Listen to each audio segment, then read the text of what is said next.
people expected it. First, we should deal with that, and we go for the selection of candidates and go to a number of issues which we will have to discuss here as we move on. So, Caroline, you want to start with how you felt that the election, was it a big surprise, or do you think it was something that we were expecting, early election and so on? Well, we were in an election year. This year's an election year, we all knew that. But we thought that with what was happening with the former Prime Minister, Dr. Rowley, and bringing in a new Prime Minister, Mr. Stuart Young, maybe I thought that we would have had some time, we would have gone down to the wire about July and give Mr. Stuart Young a little time to show what he's about. Mm-hmm. But there it is, a day after being inaugurated as a new Prime Minister with a reshuffled cabinet, we have an election date. So I felt it to be a bit of a snap election, and I also felt that there was some kind of a insult to the citizenry, in the sense that you gave us a false sense of, well, look, we are having a new cabinet and so on. Maybe we'll have it for a few weeks, we'll see what you're all about, and there it is, you call a snap election. So, you know, I have mixed feelings, but we knew it was an election year, and we'll call it early, could have been called at any time. Also, we have to bear in mind that, to the surprise of many of us, the UNC started their campaign, their electronic campaign, in February.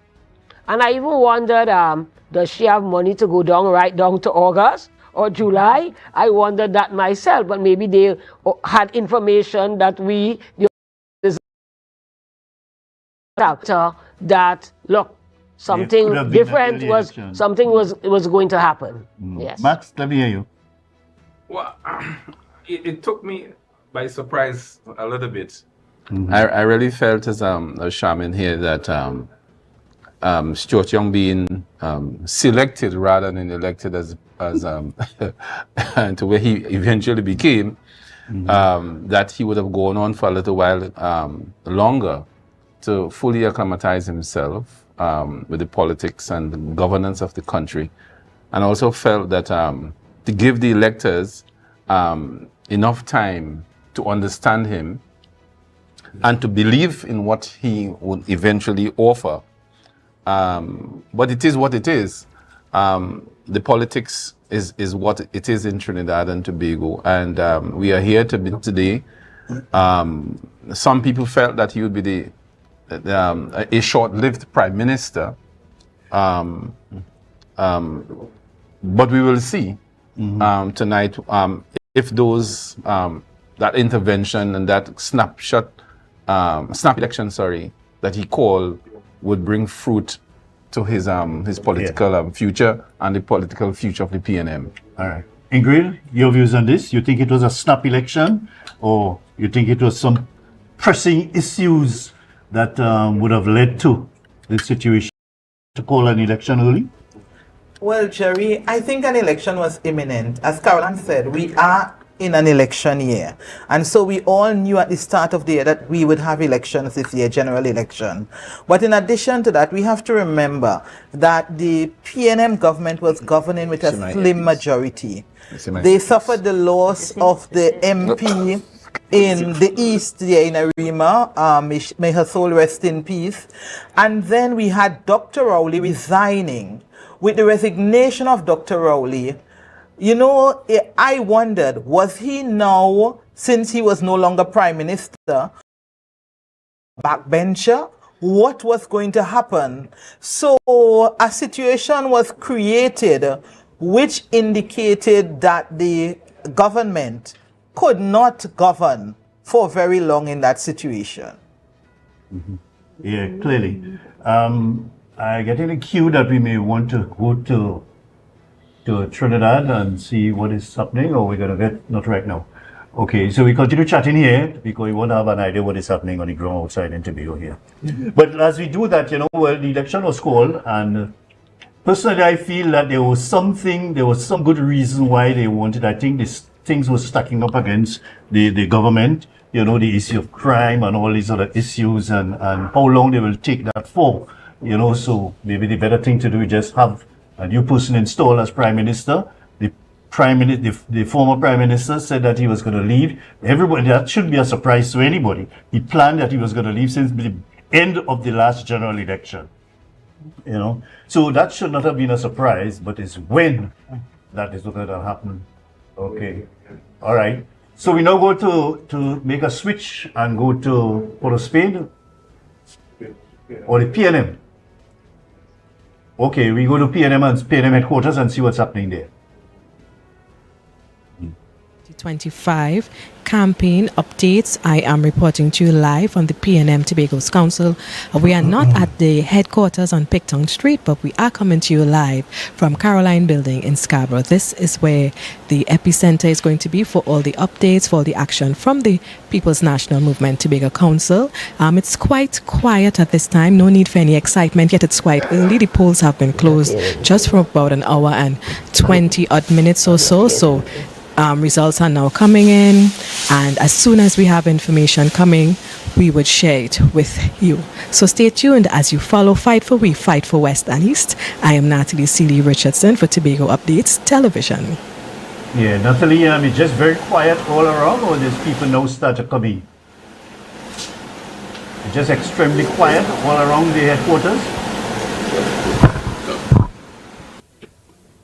Okay, apparently she didn't get that. Mm-hmm. Okay, well, that was Natalie there, and we'll be going back to them shortly on different points around the island. And so we keeping you, the citizens, and you listeners and viewers, abreast of what is happening. Okay, we now go to TPP head office, or the head office, and see what's happening in that area right now. I mean, we do expect any results coming in at this point in time. And we join Candice Jackson. You hearing me? Hi, I'm Candice Jackson, coming to you live from the TPP Candice, office, but we're not hearing where Candice. we Oh, are yeah, beautiful. waiting some results. Actually, we have some, and I'm about to share a couple of those that we have. Of course, these are some of the unofficial results. These are what has been coming in from the TPP's officers and agents that are stationed at the various polling stations counting the votes. So far, we've gotten 2 polling stations for Mason or Mariah. The first being the 4-6 polling station, where Mr. David Thomas of the TPP scored 76 votes. Ayana Webster Roy of the PNM with 47 votes. Watson Duke of the PDP, 10 votes. Wade Carruth of the Patriotic 1, Mr. Gerard Balfour of the IDA, 2 votes, right? And then at the other polling station from Mason or Mariah, as number 49751, we have Mr. David Thomas coming in at 146, Miss Ayana Webster Roy at 65, Watson Duke at 13, Carruth at 2, and Balfour at 1. And then we have for Bagatelle Bacalet, 4915, Mr. David Thomas at 62, Ayana Webster Roy at 52, at 5, Wake Gerard Balfour at 3. And so these are what we have so far. And it appears that Mr. David Thomas is in the lead. Now, we also got reports that at the Castara polling station, we are not. There's a current failure at the Castara polling station, so it's affecting the count there at this point in time. But of course, as the night goes on, when we get further updates, we'll be updating you. So that's just it from me. There's a few people on the inside right behind me, and they are busy recording the scores and so on. So as the results come in, we'll be handing it to you. So that's it from me, Candice Jackson, at the TPP's office for Fight for We, the Tobago Update Election 2025 coverage. Much, Candice, and we go now to the Patriotic Front. Any information from Patriotic Front?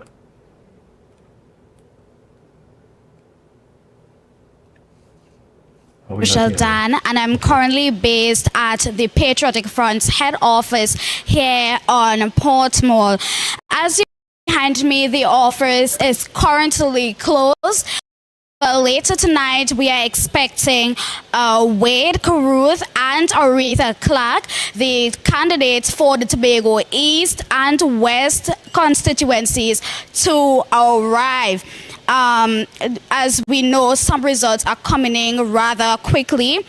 I have results for the Mason Hall Moria polling station, 4976. Wade Carruth has received 1 vote for the polling station, 4915 at Bagatelle Bacalet.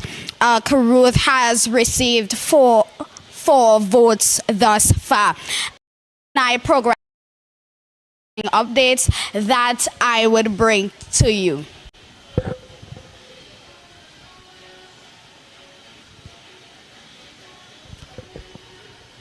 Patriotic Front, right here at the Port Mall in Scarborough.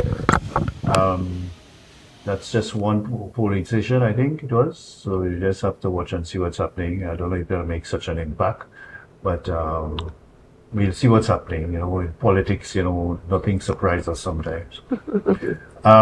Okay, while we do that, we just continue chatting here and waiting for some other results that will be coming in, that will start to be coming in very shortly. It's more than 1 hour since poll has been closed. Okay, folks, let us continue. Let us continue chatting about the selection of candidates. And in some areas, that was an issue here, you know, and we look sometimes at the situation among within the parties themselves, and you know, like PDP, TPP, and even the other parties, well, except the PNM, they are the incumbents who were there. But you know, the question of the quality of candidates and the kind of candidates, you know, was an issue. Okay, now we go to PDP and see what's happening there. A reporter from PDP.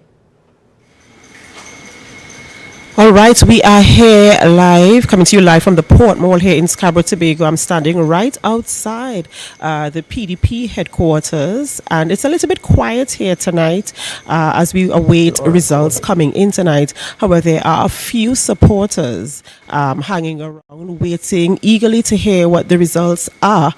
We too are awaiting some, even if it's unofficial reports. We're standing right outside waiting. We understand that the voting process today was you know, very, very good, a good one. And we are also waiting to see what is coming in. I know in terms of number turnout, I'm waiting to get a report on that as well to see what the electorate did today.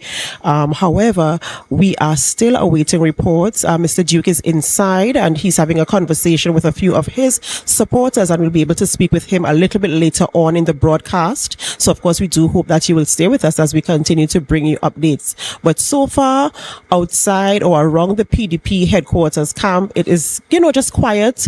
A few supporters are here and they are awaiting the results, eagerly awaiting. In fact, I heard one of them saying that Duke must win, and so we are awaiting the official results rather to see what would happen there tonight. So stay with us as we continue to bring you updates tonight at our results broadcast for the general elections 2025. Okay, thank you very much there, and we continue to receive from the different areas as reports come in, or we kind of scan what's happening. Yeah. We switching, or you all inform us accordingly?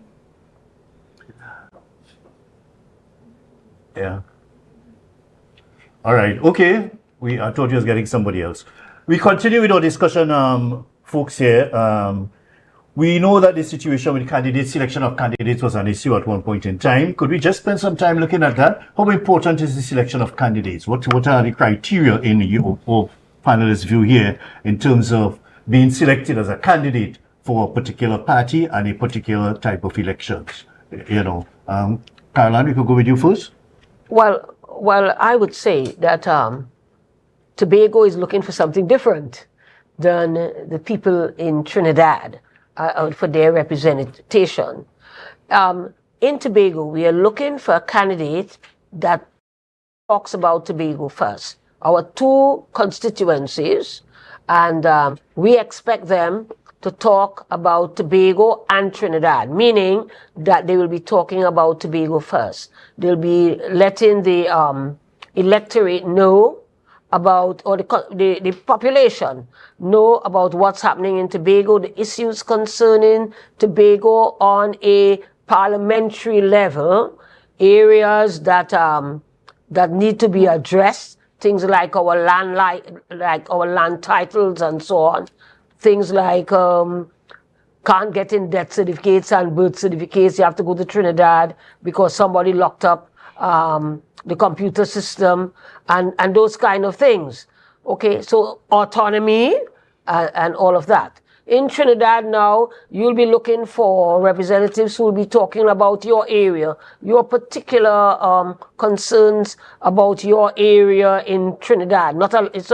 Okay? So I think for Tobago, we are looking for people who have Tobago first, not party first, but Tobago first. I'll leave it like that. Yeah, that's right. Max, let me hear you on that. I know you're in a very funny position.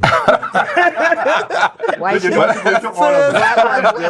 a funny position? Well, I think, I mean, to be honest, I'm able to differentiate and to divide myself in a very, very objective manner on this question of the selection of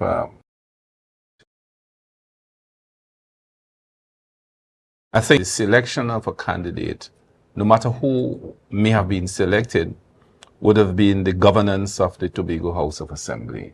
I think ultimately how Tobago was governed or is being governed will affect the outcome that we're going to hear in a while. So that how the Executive Council or the TPP may have governed ultimately will tell the story tonight. So it matters not who may have been put. Of course, that has important significance if the candidates of the TPP win, how they will perform ultimately in the Parliament of Trinidad and Tobago. But before we even get there, what affects that ultimately, in my view, is how the TPP would have governed, because people will not only look at the autonomy issue, people will say, did we get jobs?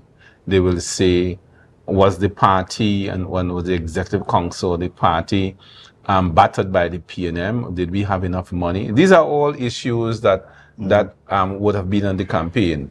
And so that the issue for me tonight is not who may have been selected, who was selected when they eventually reached into Parliament is a different issue.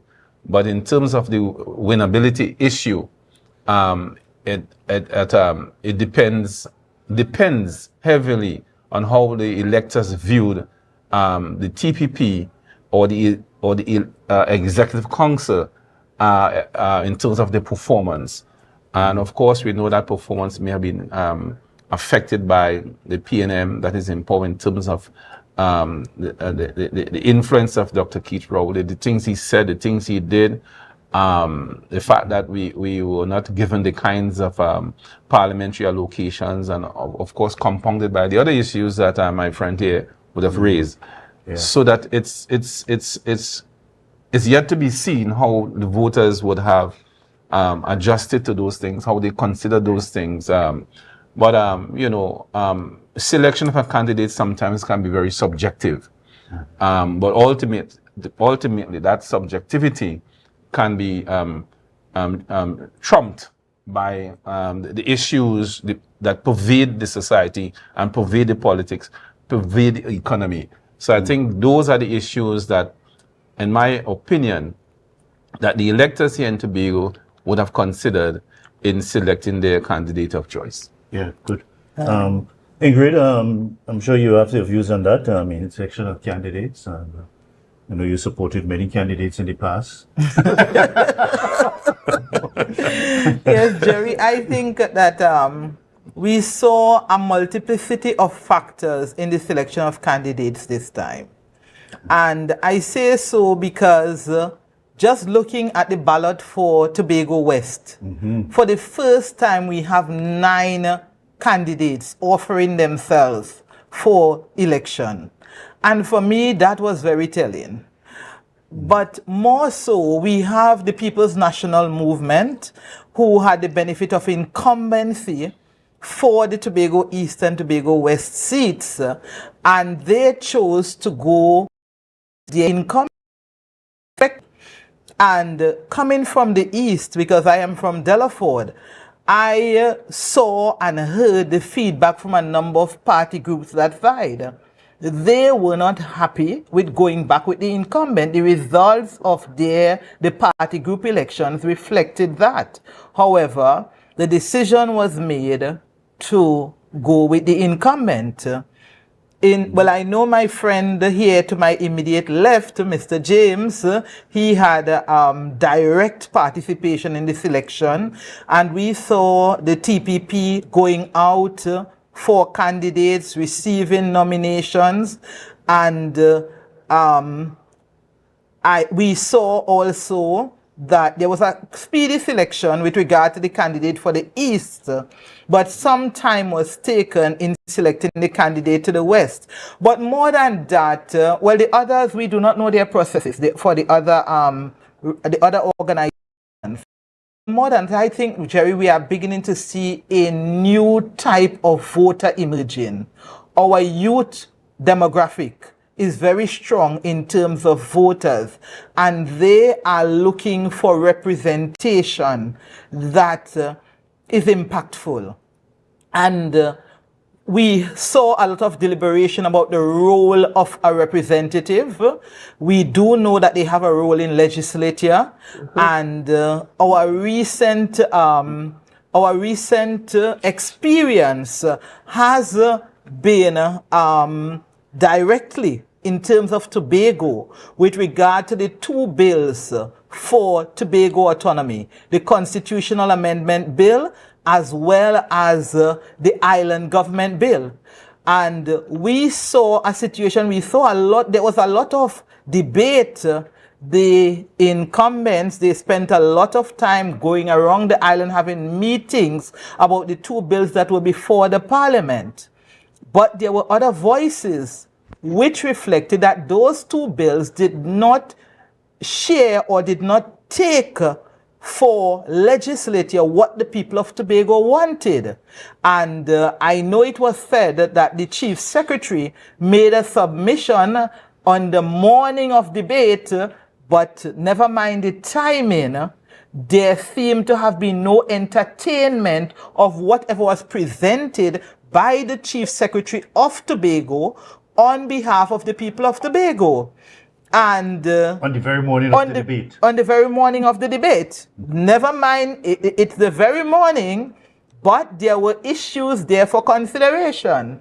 And it was basically left aside, and the debate proceeded. And I think what was telling in the lead up to that debate was the voices of those representing Tobago in the parliament. Because quite often you would hear that Tobago had the support of the entire PNM, but we never heard from our MPs what their engagement with other members of parliament were. Did they have one-to-one meetings with the UNC members, for instance? I know that there are certain rules of engagement that political parties follow. But I remember when the original Tobago autonomy bill was debated in the THA by Mr. London removed the whip to allow the members in 2016 to be able to speak freely on the issue. So I don't know whether they were restrained or constrained, but I never heard them indicate what their engagement with other political representatives were. And in fact, what I heard was a clarion call for the TPP or PDP to speak with their friends in Trinidad, and I thought that was an abdication of responsibility of those people we had voted to go to the parliament. In addition to which, there was a mention by Caroline about the issue with Registrar General. Again, I do not know what happened there, but we had MPs in Parliament who allowed legislation to be passed that eroded the powers given to CAST, the powers given to the Registrar General in Tobago by Dr. Eric Williams in 1980, because he was the Prime Minister then. And I really do not know what happened, because the position of Deputy Registrar General, when the position of Deputy Registrar General was created, when the Registrar General was re-established in 1980, and CAS was given the power to coordinate the ministries from Trinidad that are effecting service delivery in Tobago, that in 2025 we saw a total clawback where that position was taken away, and the most senior position we had in Tobago now was of Senior Assistant Registrar General, because and that position and the whole change in the administration of justice legislation meant that we suffered quite a bit in Tobago. We could not get deeds for quite some time, marriage certificates, death certificates. We know what the population went through. And I never heard from the MPs. Exactly. I do not know who heard from them. I did not hear from the MPs. And Jerry, I wanted to just pick up on something that Mr. James mentioned here, and he talked about this election here is powered by the governance of the assembly and so on. I want to say what was most telling about this election here is that the education of our Tobago people. We have two elections going on here. We have a THA elections. We have a general election this year for representatives in Parliament. And I think that an education program should have been had as to the difference between the two. Because I am saying the governance of the THA should not be part of the general elections consideration in Tobago. Talking about parliamentary representatives. We have next year to talk about the governance of the THA and the 15 seats and whether we're throwing them out or we're keeping them. This is our two Tobago representatives. Well, what happened when you look at the blogs and you look at everything, people mixing up the whole thing.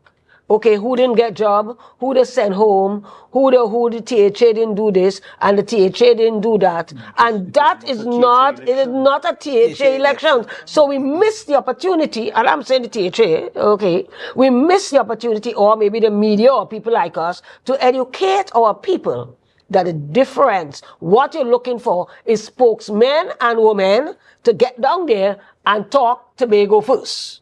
Well, see, yes, yes, Mr. Yes. We just get a signal that we should go for a quick break, and when we come back, we continue. You take up on that point. Yeah. All right. Go for a break.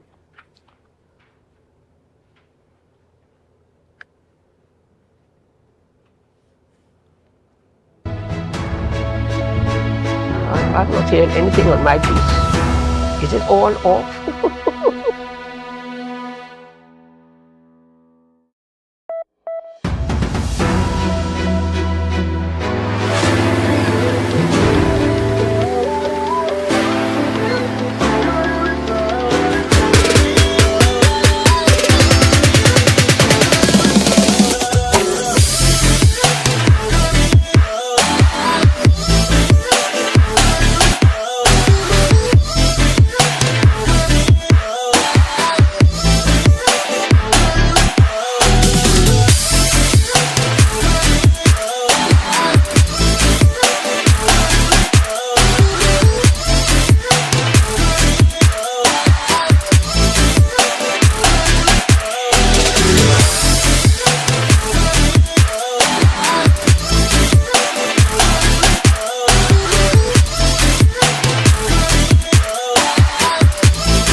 rotisserie, mouth-watering fries, salads, combos, and specials galore. Feeling for something to eat? Come and see. Our rotisserie is seasoned to the T. Kicking chicken, masala, and jerk roast. Crispy fries made from scratch. Who do you know can beat that? Or salads freshly cut and packed. When you taste it, you'll be wanting to come back. So come check us out on number 2 Robinson Street, Uptown Scarborough, Tobago. We open on Saturday nights from 7:30 to 11:30 p.m. Monday to Thursday, we're open from 10 a.m. to 9:30 p.m. And on Friday, 10 a.m. to 4:30 p.m. Contact us at 772-7443 and all social media handles at The Rotisserie Factory. So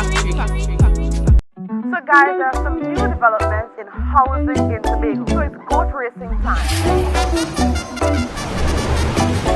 This is 116, the show that keeps you in the know with all things Tobago House of Assembly. Each week, 116 delivers a fun and engaging overview of the latest developments, achievements, activities, and events of our dynamic assembly. So join me. Let's dive into the Tobago House of Assembly's Week in Review right here on 116.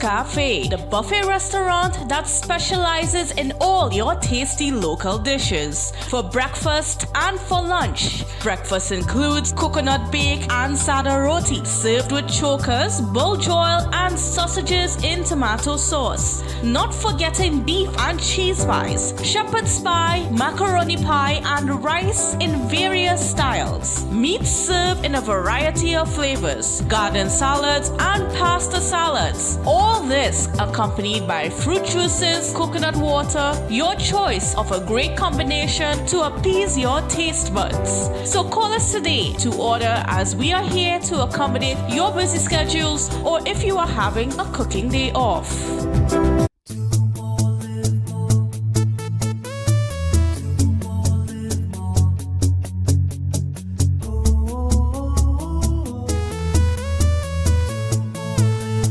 This is how it's gonna go. They better look up below, 'cause this is your show, and everybody's gonna know. Say it to them once again. They better look up below. This is your show, and everybody's gonna know. That's how it's gonna go. They better look up below, 'cause this is your show.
folks, we're back, yes, and after that little break, trying to make connections with all those different places that we're getting some results. And so we continue chatting, and then very soon we're going to get some more results coming in. All right. We talk about the candidates and the responsibilities a little bit earlier. You wanted to say something. And okay, Mark, just say something quickly before we move on. Charmaine had raised an important point about the education of the electors or the voters in Tobago. And she's trying to say that there was no differentiation of the issues, parliamentary issues, so to speak, and Tobago House of Assembly issues, so to speak, to put it that loosely. But the PNM are known to be scrappers. And if they are scrappers, they will fight you in the trenches and they'll fight you in the treetops. They're going to fight you anywhere. And if they bring the Tobago House of Assembly issues into the fight, you have to address it there. And they don't care whether it's parliamentary issues, matters of finance and matters of the economy, matters of crime, legislation, new legislation. That's not their type of fight. They are going to tell the people, you did not get jobs. They're going to tell the people that the contractors were not given jobs. And they will tell you that the monies that were spent on the contractors went to Trinidad. So you have to take the fight where the opponent would take the fight, because these are very important issues to the election as well.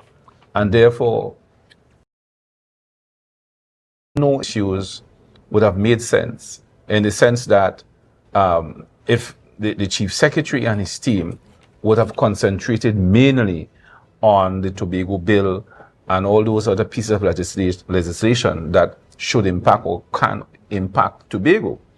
And therefore, if you're talking that and the PNM is telling you, listen, you all ain't getting jobs.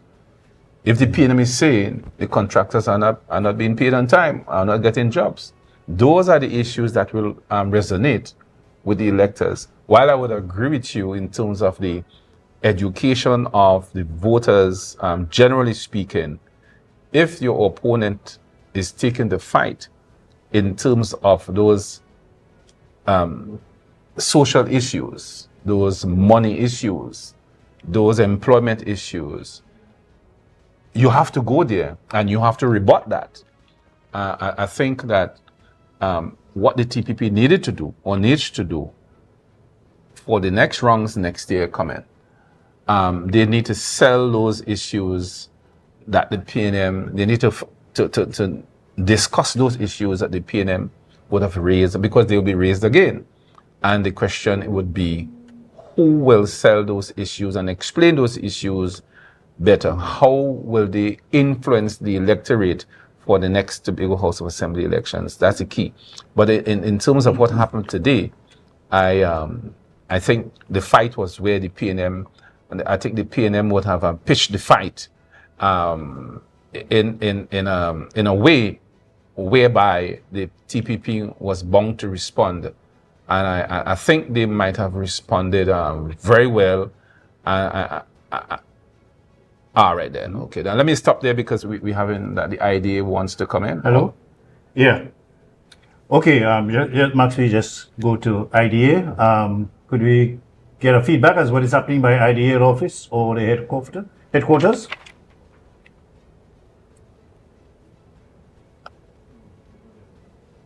Good night. I am Bianna Brebner, reporting to you from the IDA head office, the E&M building in downtown Scarborough, Tobago. It's a bit quiet at this point in time. I haven't received any results as yet, but we'll await will take place. Over to you, Master Control. All right, thank you very much. We'll wait and see what's happening with the IDA in the other areas or wherever the head office is located. But Max, we could go on talking about this thing for a long couple hours, but I want us to get through some serious issues that were raised during the campaign, which I think we should touch on as we move along before some of these results come in. The situation on the air bridge was very disturbing to me, not just because I'm a businessman and we depend on the air bridge and the sea bridge, but tourism is a big thing on the island, and I feel I personally had been talking to very senior persons at Caribbean Airlines and asking them about the situation. And for somehow, they seem to tell me that, Mr. McFarlane, if we get instructions from Corporation Seoul to put extra flights or to bring back the flight level to it was pre-COVID, we will do it. But they're not getting that instructions at all. So to me, this is political suppression of what is happening on the air bridge. The politicians are not saying anything. Tobago East and West candidates said nothing about this situation to bring some relief, extra flights, or bring back the level of the air bridge contribution to tourism. All right, we're going to Trinidad right now. Could we take that switch?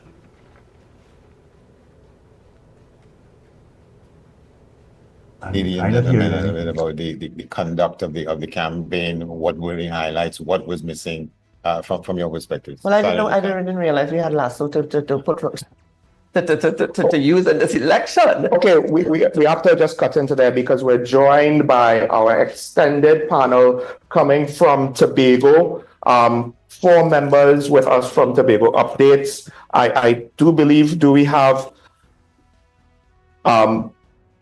Mr. Jerry McFarlane, a former assemblyman of the THA, Ingrid Melvin, attorney at law, and 2 others with us. Can you hear us from Tobago Updates? Yeah, if you're hearing us, we're happy to join with Hello, you. are you there? There's somebody in my list called Mr. Akinlabi Holder. I'm not sure if he's among the faces I'm looking at now. I'm not too sure if they can hear us. We're not hearing too well, but if you're hearing us, we're happy to join with you all and link with you all. And we have Caroline Butcher-James here, and on my right, and we have Max James on her right, and Ingrid Melville, attorney at law. And to the end, I'm Jerry McFarlane, former member of the Tobago House of Assembly, and hosting this program here. The situation on the island is that we're now getting some results from some of the areas. We got one particular result from the Moriah Mason Hall area, and indicating that the TPP had 76 votes, and the PNM were in possession of, 47, and the picture result from some of the areas. We got one particular result from the Moriah Mason Hall area, and indicating that the TPP had 76 votes, and the PNM were in possession of, 47, and the Patriotic Front seemed to have 1 vote, PDP 10, and the IDA 2 votes. And this maybe the trend will continue along this way as we move along in the program. But the election in Tobago was very high and very heated and very competitive, I would say, at this time.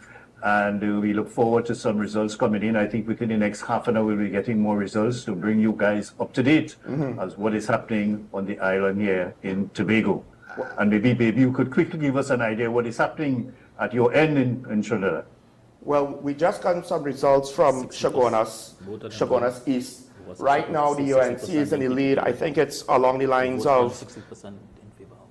It's 500 votes for the PNM, and how many votes for the UNC? Hold on, let me get it for you. In Chaguanas East? Yeah. In Chaguanas East, it is, the UNC is currently at 619, and the PNM is at 564. And then they also have some votes done by some of the smaller parties as well, but that seems to be the trend. We don't necessarily, like what's going on in Tobago, have any reason to think that it's going to reverse, but we'll have to wait and see how things continue moving forward. Mr. McFarlane, Andy Johnson, good evening. Good seeing you after all these years of my former coverage of the Tobago House of Assembly in the earlier days, Compton, Delph and Company included. I just want to get a sense from you all, one by one, if you agree. Talk about the fact that there are 5 political parties in Tobago. What's behind that? I mean, what's driving that kind of splinter development, if I am permitted to make a descriptor. They 5 need to. political Number parties. of political parties participating. Oh, the number of political parties, that was an interesting development, especially in the Tobago West area, electoral area. And, but yeah, I think we had 9 areas, 9 candidates in that area. And it is indicating of a situation here on this island where people, some people say it's a reflection of a divisive society. But people see this as an opportunity to serve, other people see it as other opportunities to be involved in politics. But I think the public generally will agree and decide on which one they feel comfortable with in serving and being elected, and they will elect those persons. So that's a situation with us here with respect to those 9 persons that were in the 9 candidates. Okay. Well, I don't know if you all could just give us a sense on the island, what the energy is like with the voters. You know, we ourselves, we would have voted here. We would have seen how our neighbors would have been. Some people had difficulty voting. Was it smooth over there in Tobago? Well, from the connection. Okay, we seem to have some audio problems. So I guess, can you all hear me? All right, let us see if you can have a better connection. We could come back in a bit. Yes, yes. Okay. In the meantime, moving on with our side of the broadcast, Dr. Mohammed, you said you had more results. Yeah, I do. They've sent it to me in a little bit of, they haven't broken it down, but right now after 8 polling divisions in total in Shogunas East, the PNM is at a total of 631. The UNC is at 1498. There we go. The NTA is at 14. The Patriotic Front is at 62, and the Independent is at 4. And that's the constituency, Mulilal versus the US. This is, Shogunas East? This is one of the Bandana Mohit versus Sukai. Richie Sukai. Yeah, this was one of those, I don't think anybody expected it to go across. That's about a 60% on UNC side. Munilal is Oropuchist. Maybe a little more. More than 60%, and that 60% margin is a significant margin to come back from. I think Shogunas East is more of a challenge than Shogunas West. I think that was one of the dissidents, Dinesh Ramvali, who did extraordinarily well in 2020. He did do well. When you get the safest seat in the well, whole right, no, but party. no, well, you see, Shane, I didn't ask you to say that, right? I am just saying that between Shogunas East and Shogunas West, I think Shogunas East is a harder fight than Shogunas West. Right, so that they're even easier for sure, because you look at the results, there's no fight there. Shogunas West in 2020, the UNC was 15,832 to the what I'm saying. PNM's 1,878. Okay, so we know. I knew it was something like that, and I thought Dinesh Ramvali, by the way. But I do think what you said, I have to say, I was disappointed, to put it mildly, what they did. I think that was political suicide for me. Because it looked so much, I'm sorry to say that, but it looked so much like if it was so personal and it was wanting to get back at rather than what is in the interest of the country. You have spent so much time writing so many articles, trouncing the PNM, and then you have to go over there and then it's just not right. There's something about, and one person who has not done that is Rushton Parry. You see Rushton Parry? He has a future in the UNC because he's about 50-something years of age. He's highly respected. He's the one that's been as the leader of the dissidents. And I think that he has a future in the UNC. I don't know what is the future for Anita Haynes, for Dinesh Ramvali, and who was the other one? Well, I know... Mr. Larry Lala? Well, no, Larry Lara was not a candidate. He was a lawyer. He was still. Yeah, but and that too. All of that. I thought Larry Lala. I thought Dinesh. Is it, Rai Ragbeer, I think, might have been the Rai person. Ragbeer. I think it was but he didn't. Rodney Charles, but he said he's retired. No, he's retired. Leon, listen. Okay, listen. We're listening. This is my issue with all of these people, right? All, including Parry. Except for Parry, well, because he's playing it safe, right? Exactly. But the thing about it is, Anita Haynes is one of those politicians who got a very easy pathway into the parliament. She was in the you office say of... that? I she was in the office of the prime... acolyte, you know. Yes, you very well said. So, yeah. office of the prime minister, you saw a talent there. You saw something that she could go somewhere far. You move from office of the prime minister into the opposition leader's office. Then from the opposition leader's office, you go into the executive of the UNCS public relations officer. Then you shift into the Senate. Which is done very well. You've leapt ahead of so many other people who's been in the line. You become a member of parliament. You beat on the PNM for 5 years. And because you did not... alleging. You beat on the PNM for all of these years on issues, and then you made a bad move by not calculating the election. I mean, really and truly, you know what somebody said? Arnold Ram said, and I didn't know that. He said that you have insisted that the party call internal elections, which they did, even though it was not due. But you joined with a party who did not have party elections to select their new prime minister. How can you reconcile those two? It just doesn't make sense. And when you say about you now jump in, I now jumped into it, so I might. Mr. Ali, what's your take on that? What I call the internal rumblings in the UNC? When you saw Rambali and Anita Haynes on the political platform, does it sound like sour grapes? It does, right? Even if because it isn't. They may have had a particular their own reasoning for doing it, and I'm agreeing with Dr. Shade. You can't be today knocking glass with me, and because you didn't get your way, you decide to go out. I don't have no issues with anybody choosing any political party. But the mere fact that you go into another party and sitting with that party, the same now you sit. When I listen to Anita Haynes speak in Parliament, she's very eloquent. And articulate. And articulate. She articulates a lot and she gives very good contribution. For the last 9 years, she has been chastising the government, the current government, about certain decision making. On the 99th hour, they just changed because you didn't like what was going on in the UNC and decided to join the party on the other one. That is really political suicide, and according to the late Dr. Pandey, politics really has our own morality episode, you know, honestly speaking. Yeah, and it didn't. I'm glad you raised that because it's a point that I try to argue with colleagues in different kinds of ways. A morality of its own doesn't mean there's no morality. No, it doesn't mean it doesn't. But a lot of people assumed it like that and took it to mean that we tend to take the words. So, for example, the phrase "power corrupts" and "absolute power corrupts" absolutely. We get in Trinidad and Tobago get tied up with the word corrupt, meaning that corruption is corruption of money, but power corrupts and absolute. So that's around was St. Joseph, that's formerly St. Joseph. St. Joseph. Right. So here we have Terence Dale saying 74, and here we have something interesting. These results are correct. We have Dennis Maraj at 234, and then we have Marcus Ramke. Much less votes than the guy, Devnish Maraj, I think it was. We're going to get more information on that very soon.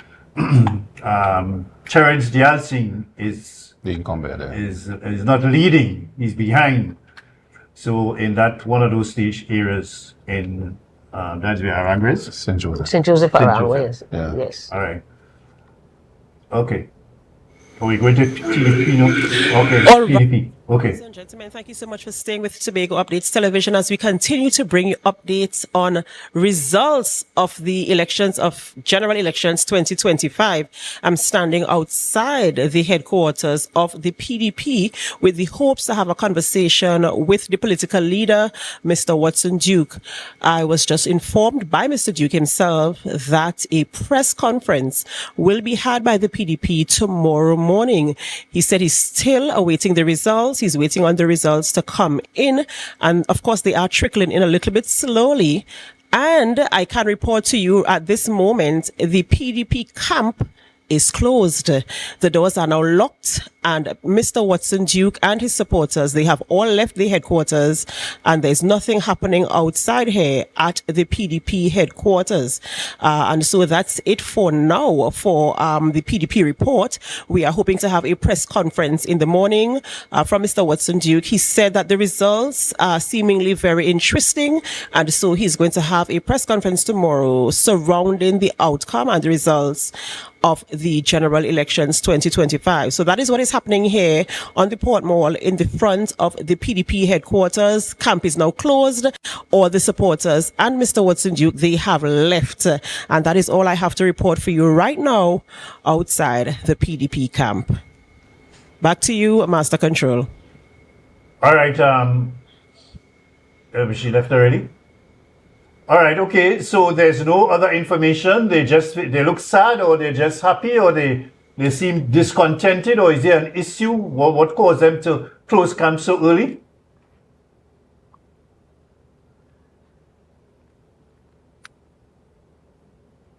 Yeah, I was asking Adana if there was any issue that would have caused them to close camp early, or if it's just that they were totally frustrated and dissatisfied with the results of what has been coming in so far. It seemed to be a poor showing for the PDP. Continue the panel. All right, okay. Okay, so we continue here, and Dana will maybe come back to us in a bit, looking at other areas. If we pick up on that report, I don't know what Mr. Duke seriously would have expected. I want to make a more elevated point, however, where we saw the break between the PDP and the TPP, and even the IDA and the PNM, and I'm looking at that fraction between those parties as an inability of the PNM to have held on to Dr. Angus, and the inability of the TPP or the PDP to hold on to the TPP. So you're seeing there a pattern where the parties that were well established not being able to hold on to significant persons within the party who now felt that, and this affected, and we will form our own parties. To me, these results are signaling that the IDA may not be an important factor any longer in the politics of Tobago. I am thinking too that the PDP will no longer be an important factor in the politics of Tobago. So in a sense, these elections have brought that out, and if the TPP plays its cards right between now and the next Tobago House of Assembly elections, it might be a more significant force to be reckoned with when those elections are called. So there's important work for the TPP to do between now and then, if it is to cement itself within the political landscape of Tobago as a formidable force to be reckoned with vis-a-vis the PNM, which is, of course, a well-established party in the politics of Tobago and Trinidad and Tobago. I just want to pick up on that with the PDP. Remember that the fallout, or whatever you want to call it, with the PDP and the TPP happened in public viewing. Okay, there was nothing kept quiet or private.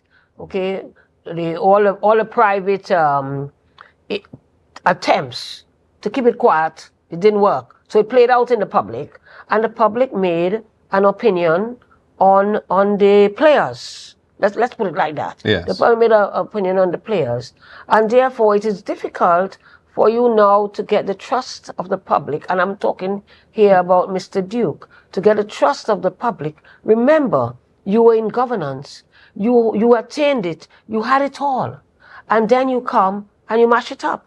And it's playing out in the public. There's no PR that you could do, could make to change what all of us saw in the public domain.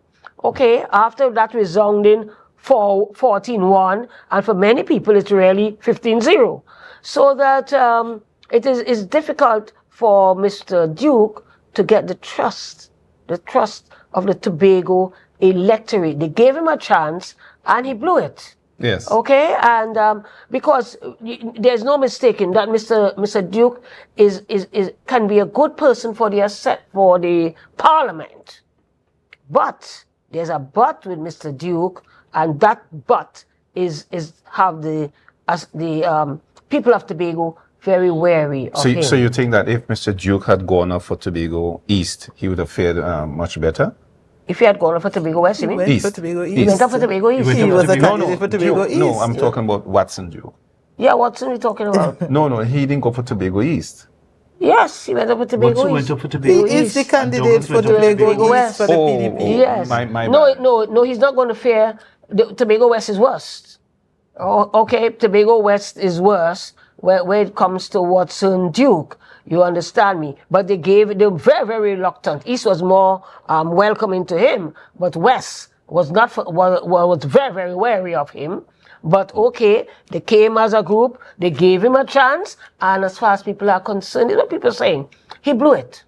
Okay, and therefore you can't get any Okay, we're going out for a PNM update from PNM headquarters, Robinson Street. Natalie?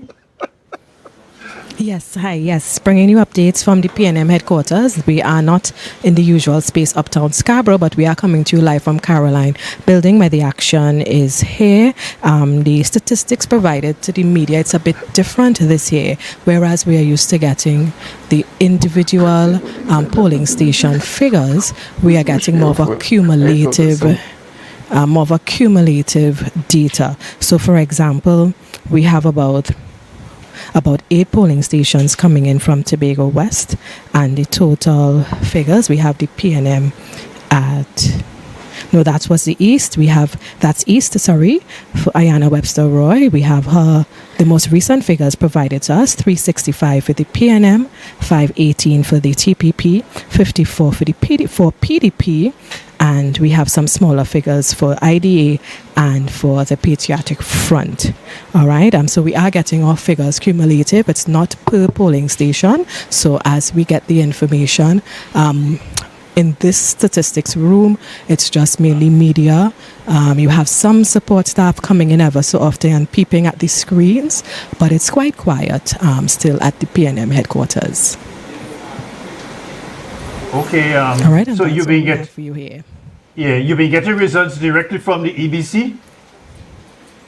Are you been getting we are reports getting results from the EBC? No, the results that we are getting, the results that I am getting here at the PNM headquarters is being fielded from someone in their camp.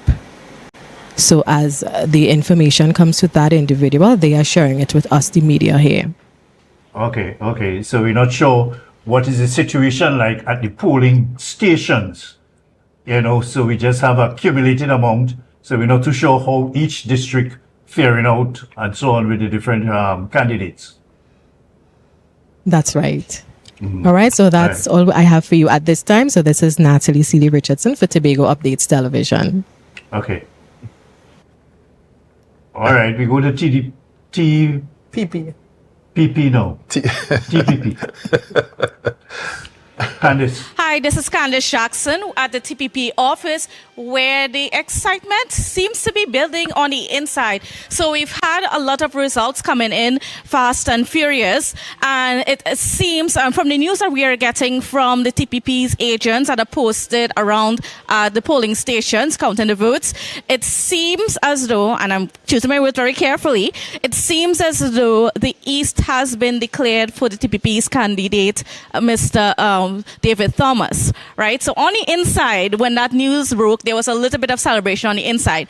And it seems so far that Mr. Joel Sampson, the TPP's candidate for the West, is leading in the votes. Now, it seems to be a bit of a closer race out in the West. Mm-hmm. Now, like I said, there's a lot of excitement building on the inside, but the TPP team that's inside there, they are waiting some more results before they come out and speak to us. But what I can tell you from being inside there, the seems to have begun. So just a little bit of an update from me, Candice Jackson. Jackson at the TPP's office as to what's going on the inside.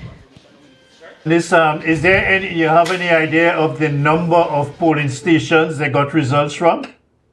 I can't recall the number of polling stations, but like I said, enough has come in because from what the last check that I just made, in total, there seems to be just over 900 votes for Mr. David Thomas, as well as just over 400 for Miss Ayana Webster-Roy. And that is in Crown Point, is it?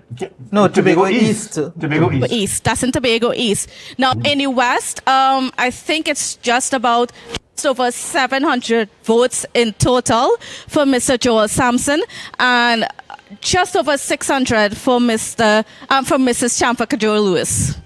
Okay. All right. But those are early results. Yeah, that was very early results. You know, but it's interesting.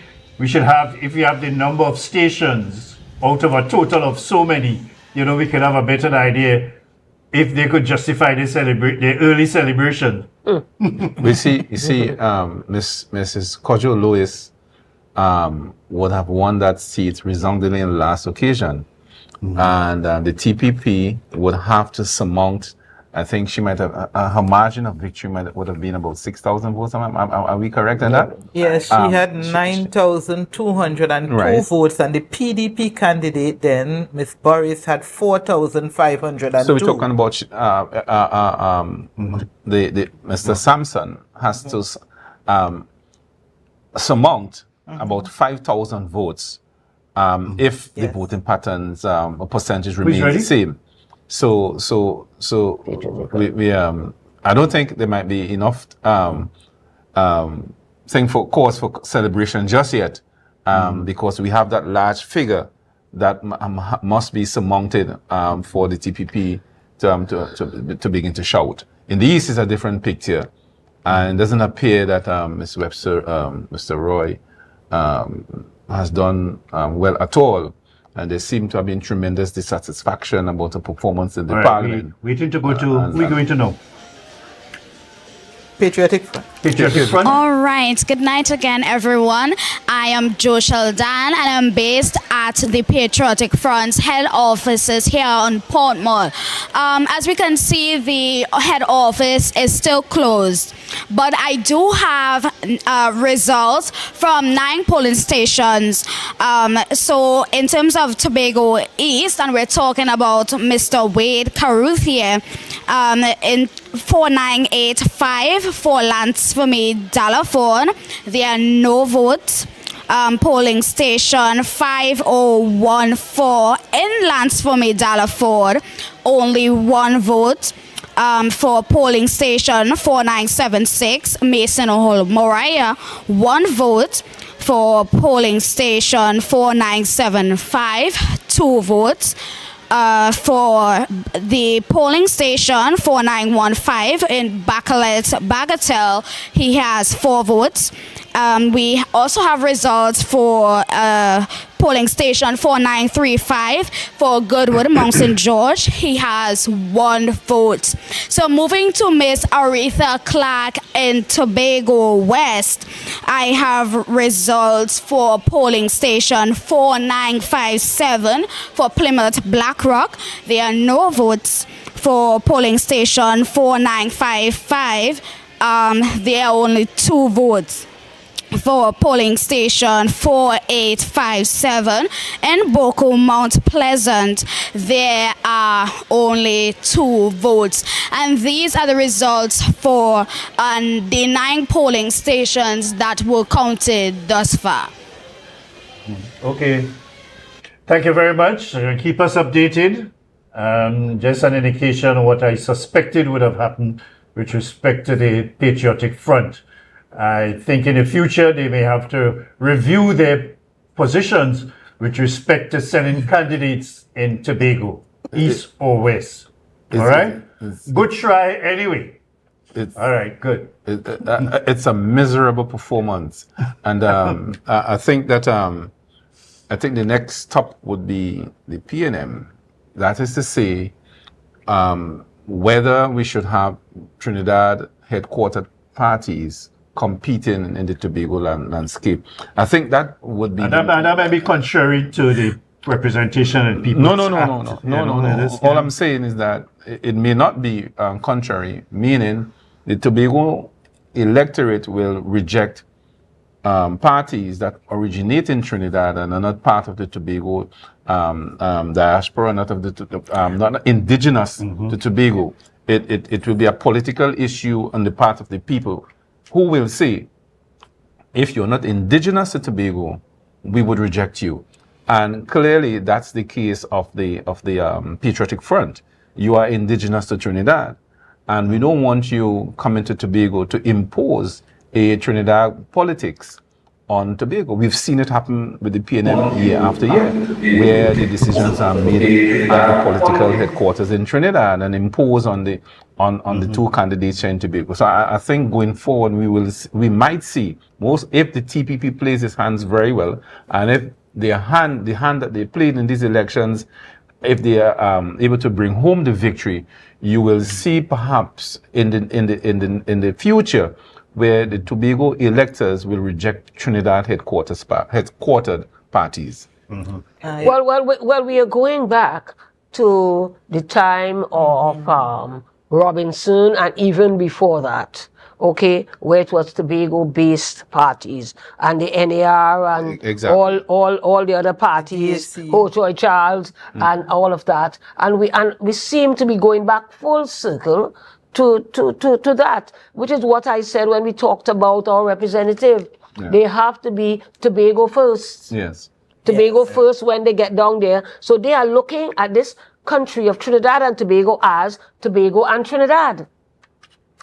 That is how they are looking at it. How does a bill in Parliament affect my fellow Tobagonians? Yes. And then after the general citizenry of Trinidad and Tobago. So we are going back to that, and that's basically the message of you're this. Saying that's a good thing. You're saying that's a good thing. At this stage of our development, I'm talking like a teacher now. At this stage of our development, it's a good thing. It's a good thing. Yes, it is a good thing, because here's what our economy is not of the best. Right now, we're not sure where we're going. We hear from Trinidadians and Trinidad that they are giving us money. We do not know what is the value of Tobago. We do not know what Tobago has brought to this post-nuptial relationship. That's what I will call it. And we do not know what Trinidad has brought to this relationship. And it seems as though in Trinidad down there, they do not want to do that. But we want it. We are the ones, when we go anywhere, people tell us, but we mine in all year. Where is our defense? Okay? Where is our value? In the sea, in the air, in our soil, in our fish in the sea. Where's our value? What are we bringing? It's also in the knowledge that we bear, because there's an industry that is emerging that we are not really participating in, the knowledge management industry. Okay. And we in Tobago, we have huge capital to be critical players in that industry. And I know my friend here, Mr. James, despite, trying to narrow the focus, he knows the great potential that we have. Yeah. And in this era of digitization, our young people are innovating. Results here that seem to indicate that the Tobago East is in a very good position for the TPP, and some people are already declaring it. Some of the insiders in TPP already declaring it a win for the TPP. How many polling divisions? Well, how many polling divisions are I'm still waiting on the details, because I'd like to find out. I would broaden that analysis, Jerry, to say that's not only a win for the TPP, but it's a win for Tobago, because after so many years now, we will eventually have a voice, and let me even qualify that, an effective voice in our parliament. Because to take up on the point that my good friend here I've been saying for the whole night, the influence that the Trinidad parties have on their representatives here in Tobago, because you're not getting the kind of representation from Trinidad operatives here in Tobago. They're in fact Trinidad operatives, because when you have the PNM headquartered in Trinidad, and they select persons here in Tobago, Keith Rowley said it's a mafioso, and they're not going to go against each other. So therefore, there's nothing that Webster Roy could have said or Kojo could have said if it does not fall in line with what the PNM wants for Tobago or for the country.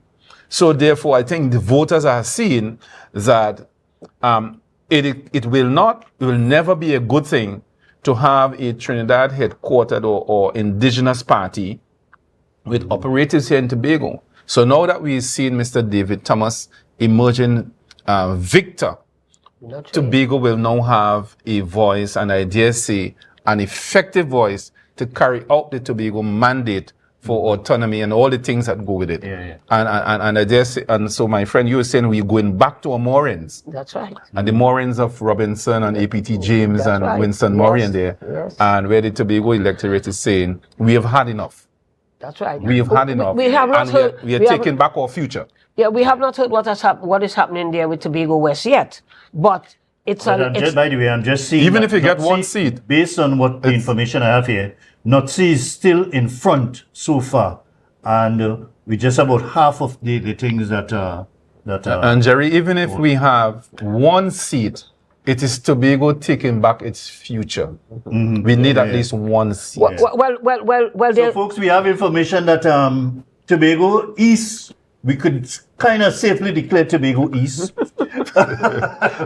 We on our side here, we are taking the chance and declare Tobago East as TPP, and so far, Notsi seem to be in front. That is, what's his name again? Joel Sampson. Joel Sampson seemed to be in front of some of the most of the, I don't say most for the information that I have. Most of the they seem to be in front as well, but they're not calling that just yet. Yeah. Okay. No, well, you see, these results that we are hearing here, whether he wins it or not, is a signal that there's something happening in Tobago. You have to pay attention to what is going on in Tobago and the sentiments of the Tobago people. Whatever the PNM have done in the last 10 years, something was wrong as far as the Tobago people are concerned. In 2021, you had a 14-1, which really indicate a 15-0 rally. Okay? And now you are showing here what is happening in the Tobago East, or what is happening in the Tobago East, and what may happen in the West, that it was not a fluke. If you thought it was a fluke, no, it's something going on here, because it's now showing itself in the general election, whether you win the West or not. You see? And that brings me to the issue of the issues of that were raised in the election. You know, the issues of the crime, the air bridge, the autonomy, the roles of the MPs, you know, in relation to Tobago and the Tobago House of Assembly. You know, the Salary Review Commission. That was the most biting thing. I speak to PNM people who were very disturbed about the thing, even spoke to the Prime Minister about the situation, that it should not have been done like that. And people are very disgusted. Talk to some top public servants here on this island, and you'll hear the disenchantment and the disturbance of people who support the People's National Movement. Yes. You know, it's a very disgusting feeling. I think a little, not so much mentioned point is that I think people began to realize that the PNM in Trinidad, aided and abetted by the PNM representatives, Webster Roy and Kojo, they were beating up on our local party or indigenous party. I think people recognize that the stage in the sea, the road on the other side there, the roundabouts, the efforts of the members of the assembly generally, they were being beaten up by the PNM. And I think Tobagoans recognize, look, you can't continue to suffocate Tobago. You can't continue to beat up on Farley and Trevor and Hackett and all the rest of them. We have had enough licks, and we are taking back our future. Agreed. And I think, Jerry, we need to look at the dynamics of the results, the polling divisions, because it is possible sometimes for development to cause underdevelopment to a cadre of people. And the construction of the airport and the relocation of those families down in the west there, what happened to that ancestral land that generations of people lived in and thrived on with agriculture as well as residents, and then it was gone with them being only compensated for their structures if they had no title, with no consideration for their possession of that land Over a period of time, over generations. Yeah. That is a critical issue. Well, you have there. homeless people down there too, only you know, that, you know. because there are people who didn't get any money at all. Now that the So you have airport homeless is- people down there too. Now there's two critical things that I want to throw into the mix. The livability issues would play a critical thing in Tobago here, because we're going to have the airplanes coming into the terminal and turning around, the health and safety issues, the airplane fumes and the bright lights and the noise. Those are critical issues. They are near to the terminal, maybe 30 feet away from the terminal. How are you going to survive where, as the planes increase in terms of numbers coming in, those lands and houses will be taken over? They must be acquired. They must be Now acquired. remember, it was the original I mean, figure was the- 85. Hold on, Jerry. The original figure was 85 acres, and because we had a big outcry, they brought it down to 50 something. But when you look at the construction of the terminal, you are driving underneath the terminal. So to Okay, speak, yes.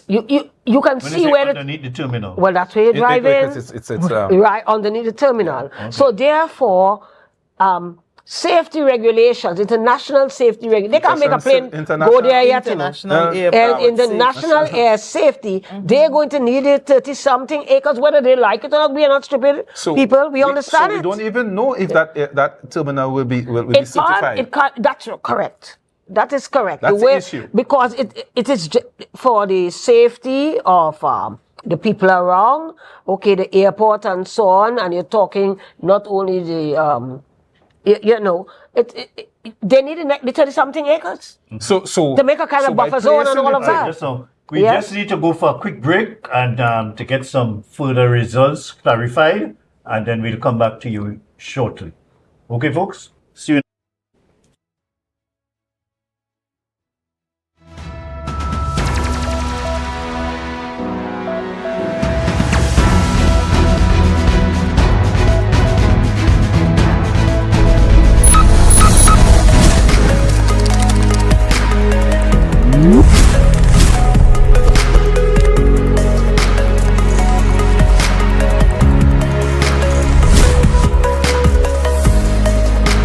MI4 Security Services Company is the most advanced security service in Tobago. Ask about our cash and transit service. It's safe, risk-free, reliable, and timely.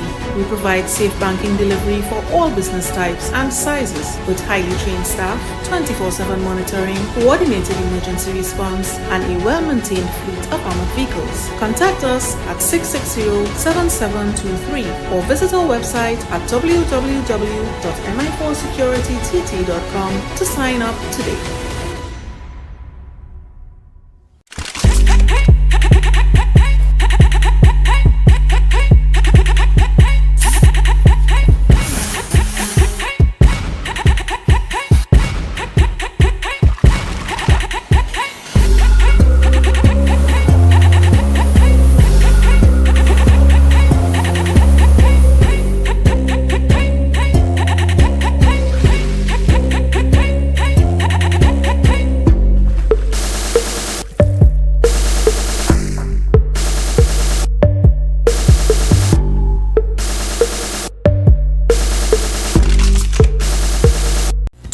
Glass Supplies has been a leading name for over 37 years in the glass and aluminum market in Tobago. We provide an extensive range of high-quality, innovative aluminum and glass products for commercial and residential use. Competitive prices with superior and professional services by committed employees who are guided by rigid quality standards. Tobago Glass Supplies specializes in the manufacture and installation of glass and aluminum products that are essential to today's homeowners and the business environment. We are engaged in marketing, sales, and installation of a variety of products. These ranges from windows and doors to necessities such as mirrors for homes and vehicles, designed and manufactured in-house or imported.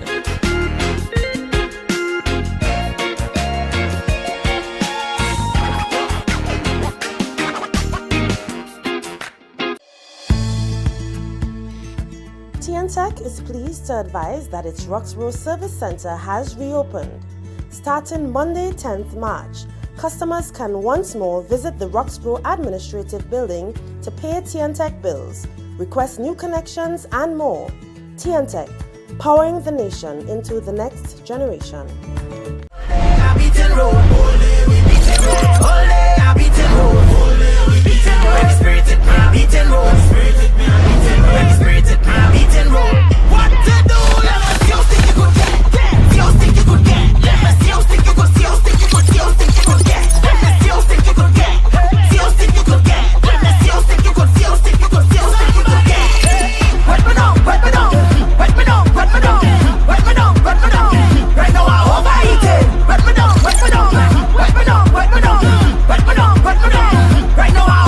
I went and tell everybody in my neighborhood I got a scholarship.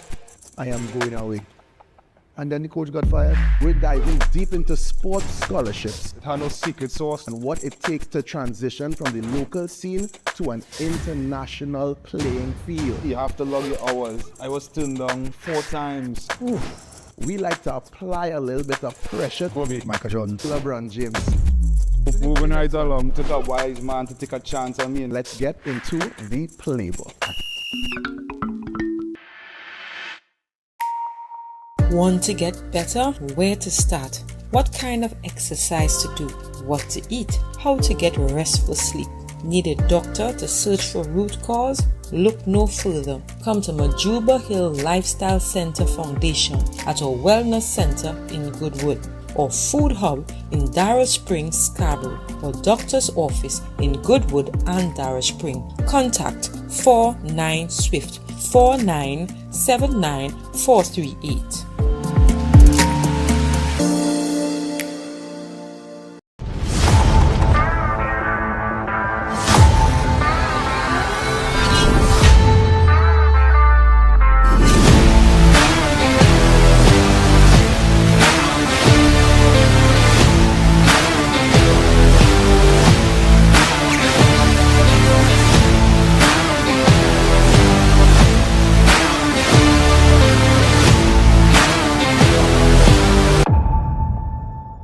Quartz is well known as the Caribbean's largest retailer, providing consumers for generations with the very best products to enhance their homes.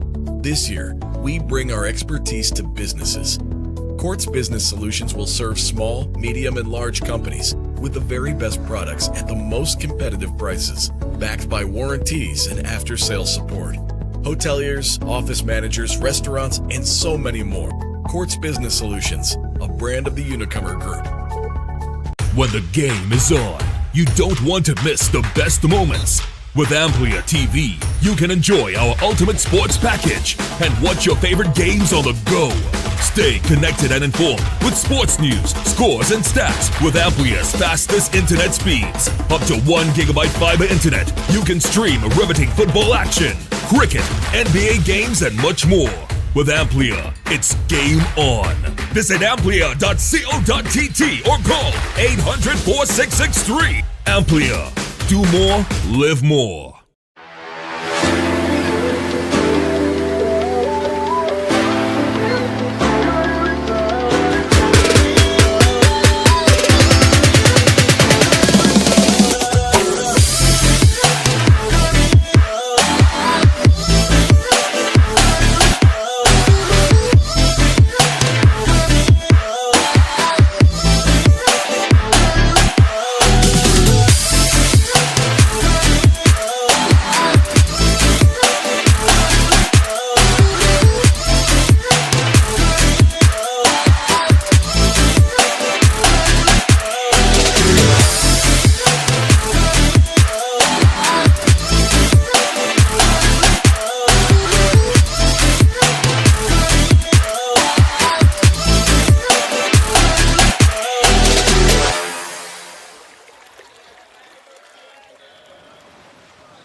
we kind of concerned here now because the situation look kind of thing for Tobago, boy. This is fight for Tobago general election 2025.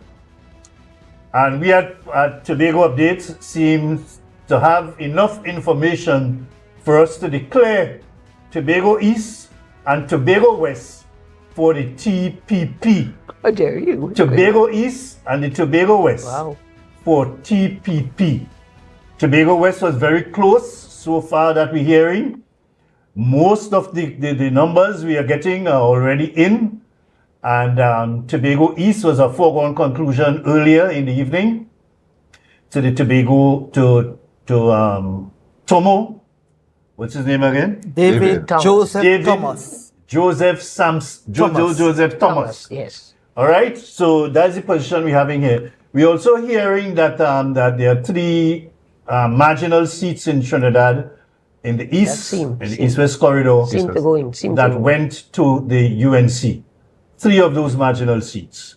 Was it Aranguez, St. Joseph, and St. Joseph? Yes, we're not sure about those 3. Yes, yes. But it could be one of or 2 of those 3 that went to the UNC. We're getting further information coming in a while again with respect to that. But we are in a position here to feel confident and to let you know that we want to call the Tobago East declared to the PP and Tobago West, the TPP as well. And so that's it for the PNM in terms of their advantage and their stalwart and their contribution to Tobago political thing for this season. The next 5 years seem to be for the TPP. Jerry, it seems to be a real blue situation in Tobago. Yeah? Where a blue situation. Yeah, we're calling it a blue wave as far as I'm concerned. A blue wave. I want to hazard, Jerry, and to my fellow panelists, that it will be the end of an era. End of an era of the PNM. I think that once Farley Augustine and his team continue to play the hand that they are playing, once, and I know that they're going to do it, once Nazi and Tomo played their hand well, it will be the end, in my opinion, of the PNM here in Tobago, where we can build indigenous parties, where we can build indigenous institutions, where we can build our economic institutions, where we can build our social institutions, and Tobago taking full embrace of its future, and that our children and our education will thrive, Director. Yes. Where our tourism can thrive, where our economy can thrive, and Tobago at last seeing itself in the picture and moving from strength to strength in the scheme of things. That's my view. Well, I have a different view. I am going to say if TEP wins this tonight with their 2 parliamentary representatives, they cannot get overconfident. The Tobago House of Assembly elections are coming up next year, and there are plenty issues there. And Tobago is a fickle electorate. They are not like Trinidad, okay? They are a fickle electorate. Yeah, they're a fickle electorate. And therefore, you have to go like if you're hungry. You have to now, I would say, between now and the elections next year, they have to do a reset, okay, of how they do things. You have to involve the private sector more. You have to, yes, because when you are in funny situations like Carl, the private, I have in front of me, voters distrust politicians' promises.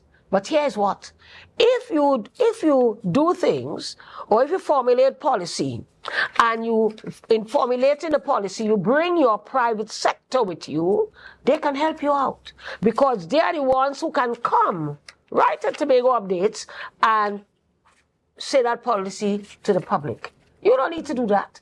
You have got the private sector with you. They will believe the private sector. They will not believe the politician. And this is something that the TBP younger people have to learn. Okay? They feel it's a young people world, and it's only young people can do things. But here's what but they have TPP have to learn to deal with the expectations of people. So you have to be careful what you promise and how you're going to go about doing the delivery. Jerry, I think what she's saying, yeah, but they have sort of eschewed that's the right. elder folks. That's right. And the people with the institutional knowledge, yes, you put them aside because you feel you know. But you don't. In many instances, look, we had a case here with our rhythm and blues and so on. You bring Brian McKnight. If I was on that committee, I don't know if you had anybody from the private sector in that committee, which is unheard of. You must have people from tourism there. They would have told you Brian McKnight was a bad pick. Okay, he has had problems. The black community do not want him in their concerts and so on. You would have known, you would have had a problem with him. Brian McKnight, he did it Saturday night. Seems as though he did it all right, but he could have done without that. You understand me? Heading into a general election and a THA election. All I'm saying is, here's what. This is what I know. You need to include all those kind of committees, whether it's festival committee, whether it's the economic committee, or whatever you want to call it. Okay, the fact is you need your private sector to help formulate some of your policies, because they will come and because they are part of it. Instead of the politician coming and saying, we're going to do that, here's what, your private sector is going to come and said, we agreed with the THA and we are going to do this, that, and the other. The people believe you. You're not a politician. I take a dissenting view to the point that you're saying the Tobago electorate is fickle. I think the Tobago electorate, and by these results, they're quite solid. They're quite discerning. I think these elections brought out the fact that the Tobago electorate is very discerning, and they're in a new pathway of taking back what is rightfully ours here in Tobago. The entirety of Tobago. Our oil and gas, in terms of our future there. Our education that my friend likes to speak about. Our blue economy. Every aspect of Tobago. I am seeing that the Tobago electorate understood those things. And they cannot be described as being fickle, but rather discerning, and are in fact saying, now it's our time, now it's Tobago's time. We will rally around and coalesce around the TPP that will take Tobago into the next future. You know, and I think the next future, Jerry, I think the next future, I want you to come in here. The next future is on our doorstep, and the momentum should go right into the Tobago House of Assembly elections.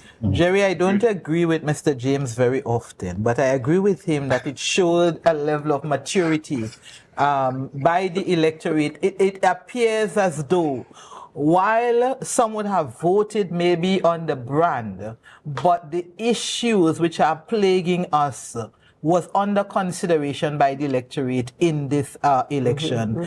But I want us to be a bit cautious, because we must remember the global context within which we are living.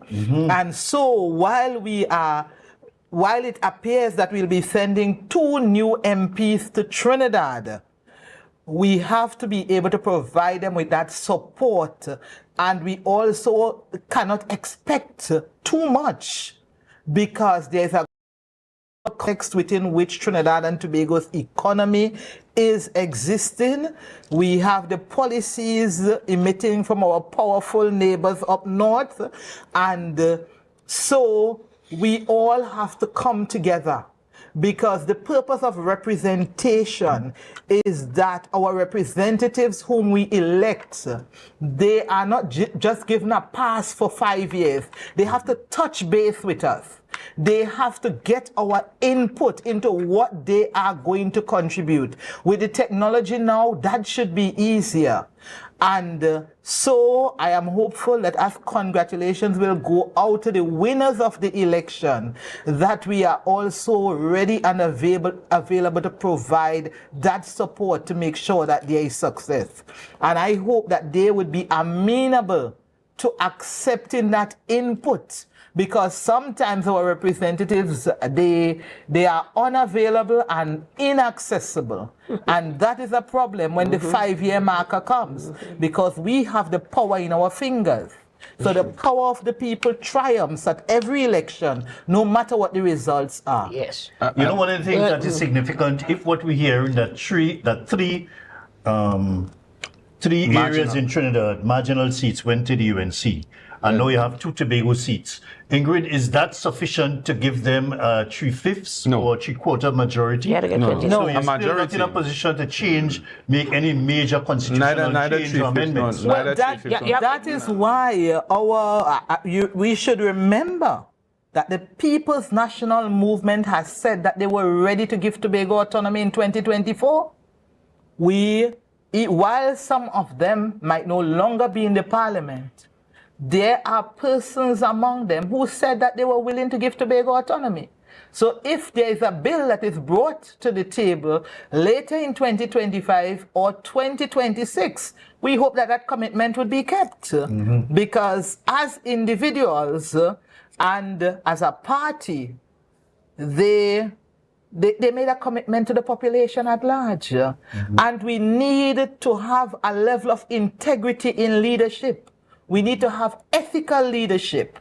And that ethics is reflected in issues. So if there's a commitment to create a better governance situation for Trinidad and Tobago, it should not matter who takes the bill into the parliament. The issues that would make Tobago be on a trajectory for development for us and our future generations, that is what should be under consideration. Yeah. Well, you see, and what Ingrid is saying is correct. You remember when the Tobago House of Assembly bill was moved by Robinson and Murray in the Parliament, it was amended and credit was given to the PNM as having given Tobago that initial... No, Mr. James, I want us to correct that tonight on the media. So we must correct it? Yes, in 1977, when A.N.R. Robinson took the motion to the Parliament, Dr. Eric Williams, who was then the Prime Minister, set up a joint select committee. The chairperson of that JSC was Mr. Oferan Padmore. Right. And so when the JSC tabled its report in the Parliament in 1978, who would table the report?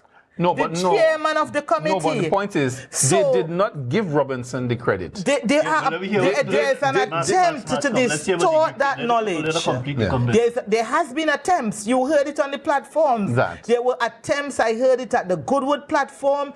I heard it at the Signal Hill platform. Attempts to distort that legacy. Mr. Padmore had a role to play, but he played a role as the chairman of the JSC. I have the cabinet report. I have the report. No, I am saying that Kamaluddin Mohammed, he was, I think, he was a member of the JSC. But he was leader of PNM business in the House at the time. Yes. Whenever and when the bill was finally made an act, the PNM took credit for it. Of course, they were the majority, so they could amend it. They could amend the motion. And I'm saying, having amended the motion to read what they wanted to have it moved, they took credit for it and did not give Robinson the credit for the self-governance issue in Tobago. That's what I'm saying. Yes, and I agree with you. Yes, but Jerry, just to say that one of the best bills that I have seen to give Tobago the right to self-determination was the 1979 Simongal draft, which people are also trying to belittle. Yes. That was an excellent piece of legislative drafting. And gave a lot of powers and responsibilities. Yes, much more than we have both from the 1980 and the 1996 legislation. But the point I want to bring out is that our 2 representatives now, as it appears to be, they must learn from the lessons of Aina Webster Roy and Shamfa Kojo. And the PNM must now recognize that they ought to give the support to these 2 new representatives in terms of our autonomy drive and our economic drive and our social drive for fully self-sufficient and self-determined Tobago. They need to learn from this. And I dare say I want to encourage Tobagonians now to continue the rejection of any Trinidad-based and indigenous party. Let us build an indigenous base and let us embrace that future that we are now. It's a total political reset. It's a social reset. And therefore, I think the PNM needs to see that. Don't fight it. Embrace it. Let's coalesce amongst ourselves here in Tobago and put Tobago first. We are saying make America great again. Let's make Tobago great again in terms of our immediate or immediate colonial past that we had where Tobago has its own parliament and our decisions were made here. We are now embracing that future, and it's a reset. I think that Farley and company should not squander it. Yeah, and while we're thinking of all of that, we're trying to make a perfect situation. But we're now seeing the almost like the unofficial results, but still, Shamfa at 1077 and Samson at 1170. Well, if those are the final results? No, that can't be. It can't be, because you're talking about significant voter apathy. You're seeing significant voter apathy. There are a lot of people who did not vote. Those can't be the final results. No. You're talking about. But there are a lot of people who did not vote. Well, that's what I'm talking about. The last results, Ingrid, and see what it looks like. Yeah, the last time, Shamfa Kojo had 9,202 so votes. So that can't be. And Miss Boris had 4,502. So I don't think those are the final. Those can't be the final. That is just early results. Those are early results. Yeah. We'll see if the trend continues. Yes. So I'm looking to the Maybe future. this looks like the trend. And look at change already. It's not much. It's 10 much, 100 and something, 120 difference, 120 difference. It's very, very close. The trend seemed to be that this boy Samson is in. But I want to say something. I listened to Ms. Melville and also to Mr. James, and I want to say something in the sense that Tobago never really lost that begot Ho Choi Charles Robinson element. They were always there. Just that they didn't come in a cohesion like what we have now, with that we had with the PDP and now with the TPP.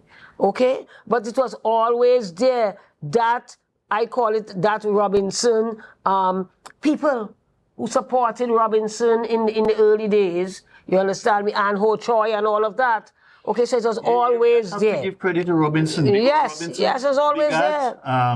APTJ. That's why the sentiment was always there. All the time, talking about it, but Robinson put it on paper and took a position to the parliament.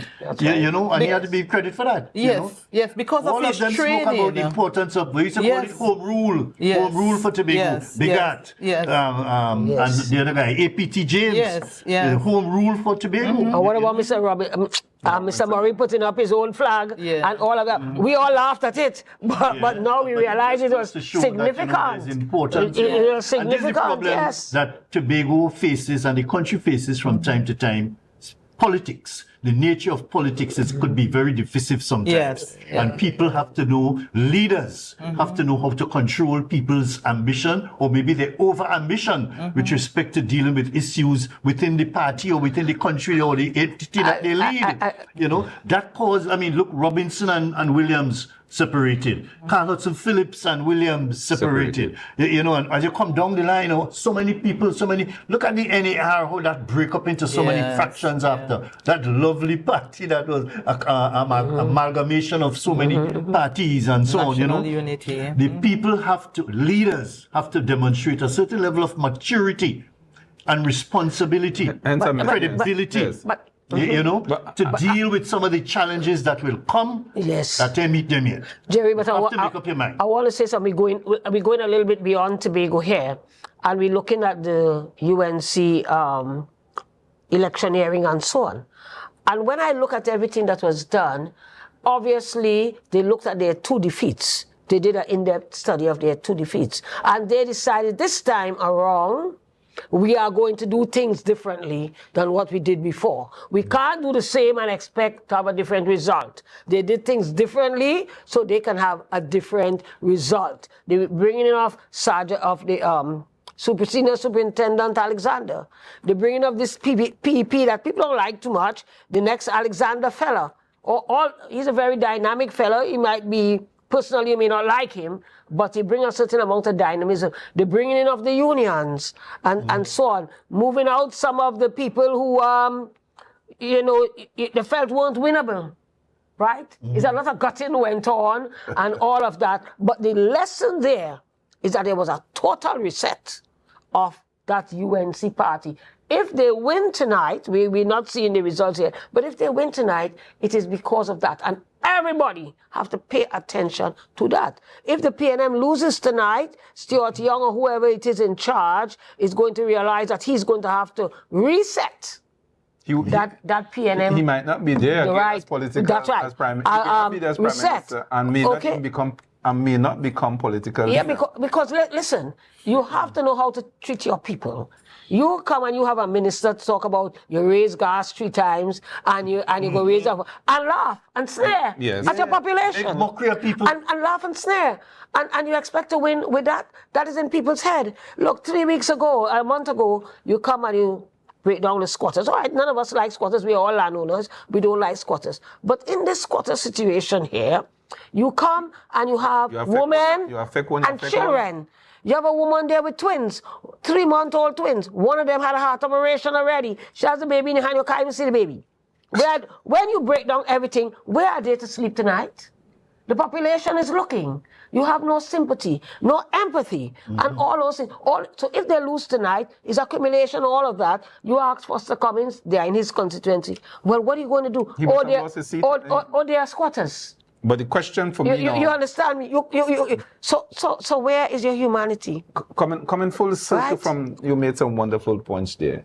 What then, if you complete the circle in respect of Tobago, what then for next year can be the PNM's messaging? What they can now... Because they have raised all the issues in this campaign. What new can they raise come 2026, comrade? I don't see them launching any effective campaign because they've raised all the issues now. What are they going to say? And I suspect that the time has come. I've been trumpeting for the entire night that Tobago needs to come all together and to take back what is own, is rightfully ours, and let us go full circle into our future. And I think that if Fali and his team will continue to play the right hand, I think we will see the end of the PNM for a very long time. Well, certainly the PNM has not demonstrated certainly them out for any long time. Over the years, the PNM, look at since 1956 now. They opt for 1 term or maybe 2 terms the most, the bouncing back partners. 33-3. I remember people, I was part of the 33-3. I think I hear people saying that is the end of the PNM. Jerry, and I used to watch did not play. Let's call a spade a spade. I mean, I was there with him, and you were there slightly with him at one time. Ochoy did not play a proper hand. And you know that, and that is why the NRL lost. I think Ochoy did not play a proper and effective hand. Let's call it a spade a spade. If Pali plays a proper hand by being humble, by forming the committees, listening to all and sundry, you have to. The UNC providing the funds, you will hear what pay them in a long time. I think maybe though in strategizing to move forward, and I'm not speaking on behalf of the PNM, maybe they need to review the whole concept of the Tobago, the Tobago Council, the Tobago Council as an almost autonomous arm of the PNM, rather But it's a than mafioso, you know. So what are you talking about? in recent times, of where it appears that the direction was coming from outside. Remember, of the it's council. a mafioso, and they'll always be a Tobago council of the PNM, subject to the wills of the mafioso leaders in Trinidad. Yes, but there are persons who developed that Tobago council, like Mr. London, Mr. Calendar, maybe, yes, well, some are gone, but maybe they can support a younger generation in rebuilding. The whole notion. So I will not agree with Mr. James that is the end of the PNM. I said for a very long time. I'm saying for a very long time. But I really want us to move on to some major issues here. What we think should be the issues that the new parliament and government should be dealing with. You have the issue of greater autonomy for this island, which we have to deal with quite seriously. Yes. You have the air bridge situation. That something have to be done about that. Yes. And as a matter of fact, one of the possible contenders was telling me that he had a discussion with Ms. Kamala to deal with that as one of the critical things. The situation with the forex and investment in Tobago. We can't continue operating the way we operating here as a Tobago House of Assembly or as Tobago employers. You know, and then have everybody working in this lackadaisical way, getting your pay when the month end come. Nobody are doing no checks to see, well, listen, what is happening here? Are we getting value for money? So many persons working in this THA, this thing called THA. Are we satisfied with that? And the other responsibilities of the government on what they call the schedule, the other schedule. 6 and 7 schedules, yeah. They have to take those seriously. Yes. You know, why for more than 2 years nobody in the Registrar General office to help them key issues that to deal with that? But I have for 2 years, Ingrid, that can't be fair. Something that has been bothering me for a long time, and I think our friend here is on, I think you are still on the FCB board? No, I resigned. She resigned. A lot of the decisions in terms of financing for Tobago projects and for financing Tobago people are made by the major banks. TPP chairman. Chairman of which party? TPP chairman. Okay. Here at TPP's office, and I'm here with the chairman of the Tobago People's Party, Ms. Natasha Ann Sakan. Ms. Sakan, we've seen how the results have come in, and we've seen how the East is for David Thomas. Tell me, how are you guys feeling? We're feeling very, very proud of Tobago. They would clearly have understood the message that we would have taken great pains to try to explain. We appear to be in the lead. We appear to actually have won, but we are monitoring the situation, and the political leader is going to arrive and address the nation at around 10:30 p.m. And what about what's happening out in Tobago West? We see it's neck and neck. Yeah, but we feel quite confident that Tobago West population also understood the message. We are very concerned about the areas that used to be typically the stronghold of the PNM that seem to have given way to the blue wave. So we are feeling extreme confidence right now. No, one of those polling stations, is that of Lekoto. Tell me about that. Well, I won't go into the specifics right now with you. The EBC will produce the exact numbers, but we are monitoring here. We've been here all afternoon, and we are very, very pleased looking at our numbers, thinking about our next elections. And then tell me about the overall feeling from the people here as well as your supporters around the island. It certainly mirrors what we experienced during the motorcade yesterday. The thing that I observed was a number of families came out, and they were out late with us, and they were along the banks. They were in our colors. Even though you had persons from the other colors as well, there was joy, there was pride. So you could feel Tobago moving with us and hoping with us. So we are extremely proud of the response. And any other message to Tobago at this point in time? We are looking forward to this transition.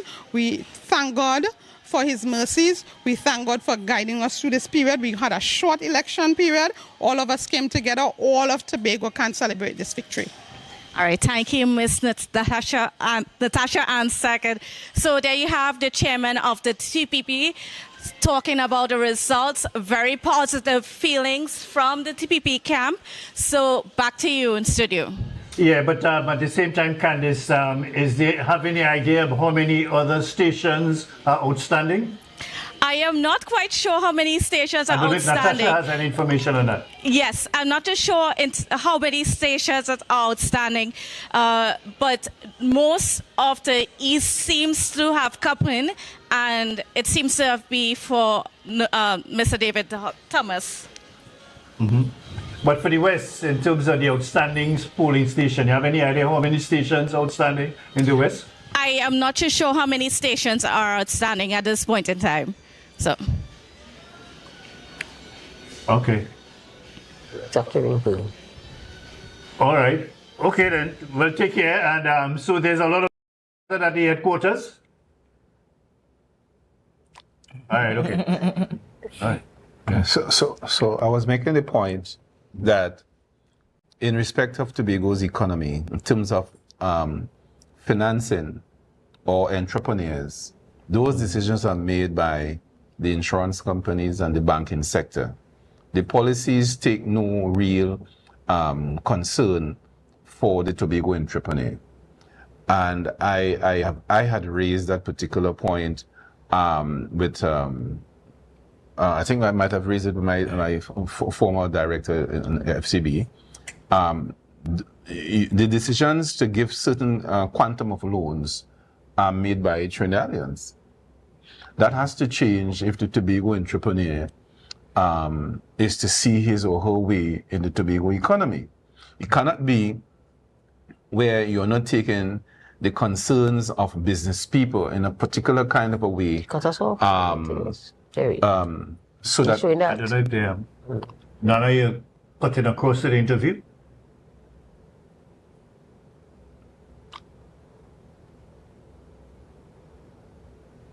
Okay. Yeah, so I'm saying it cannot be in terms of our economic development, in terms of developing our private sector class or our investor class, and I know Mr. James here will talk more about that, but the entrepreneur in Tobago, the decisions in terms of the private sectors in Trinidad and the banking sector in Trinidad, they need to pay more attention and to deal with Tobagonians who want to be investors, deal with us more favorably. It can't be that you go into a bank and in terms of the recapitalization of Tobago's businesses, that somebody in Trinidad will say no. When we contribute a hell of a lot in terms of those banks and the profits. Yes, and you understand what I'm saying? I think those are some of the issues that the Chief Secretary and our representatives will have to take serious concern on and with, because so the representation that Mr. Thomas and hopefully Mr. Sampson will make is that we'll have to talk to these state institutions and private banks, whether they're from Canada, Nova Scotia, or Royal Bank, but in terms of FCB in particular and Republic Bank, which is part owned by the government of Trinidad and Tobago, we have to tell them, listen, or people here can't invest, or people not getting the kind of loans that we need to invest and invest well in Tobago. Mm-hmm. And that's a key concern for me going forward. That's one of my concerns really, seriously. One of my serious concerns here. That in addition to our work ethic and what we do as a people and with the results we get with the number of people employed, I'm dissatisfied with that. But I feel that we really have to find a way. I know the Chief Secretary and they trying, maybe not hard enough, to get a Tobago Development Bank going. The idea is a great one, but maybe the process to achieving that, it really need much more serious work and some consultation to have that done effectively. And some of the people you have involved in that process, to me, are not interested in doing this thing properly at all. I would say, so that is a serious thing that we have to deal Jerry, with. and I won't blow me one trumpet. I want to listen to this. I was the first secretary in the Assembly to move for a Tobago Development Bank. The matter went to the Executive Council. I moved the note, and I carried the note to the Executive Council. And a particular secretary, I won't call his name, got up and said, Mr. James, don't you think that this is a matter for the Secretary of Finance? So was the Chief Secretary at the time. So I said, well, if the Chief Secretary wants to take over the process, he can. But the idea for Tobago Development Bank started with us. It started with me, actually. And the Chief Secretary killed it. Now that the TPP is raising it again. In fact, the CDB out of Barbados, they were willing to give us a seed capital to start up the Tobago Development Bank, which started under the NAR in my time. I was the Secretary for Cooperatives, and I used that angle to create a Tobago Development Bank for us in Tobago here. I'm hoping that they will find the right quarters that can give us the seed capital to establish a new or a Tobago Development Bank. This is critically needed. You're not just developing a bank, Is developing all the mechanisms and all the conditions that go with the bank and getting us to understand how we have to be more productive, how we have to understand economics and development. We have the people here, in the diaspora. Especially now, the development bank or something like that. We have to find out where we're going with venture capital, whether venture capital will be morphed into this Tobago Development Bank. But if you ain't getting money, really need to deal with this. But if you ain't getting money, 3 years has gone, and I personally feel we could do much more. The venture capital company had only about 70 million. That is no money. And I think it went down to 30 million. Is it being dispersed? It's being dispersed, but how much? You got you might only got $500,000. That can't do you nothing. Yeah, but I want to say this. I remember when I was president of the association, all these things came up with our bankers. Tobago Hotel Association. Yes, because first we had the issue with the credit card machines, where you can take credit card things over the phone and all of that. They were not giving our hoteliers, they were not giving the people who had the rental cars and so on. You had to have a $200,000 deposit in your account for you to be able to take credit card things over the phone and all of that. Okay, and it was never really fully resolved. What I'm trying to say is, in speaking to all the bankers, I spoke to everybody, meaning the CEO of all the major banks in Trinidad. And when you listen to them, they lump Tobago with Trinidad. It's a Trinidad and Tobago. And therefore, we have a branch or branches in Tobago. And that is where the problem lies.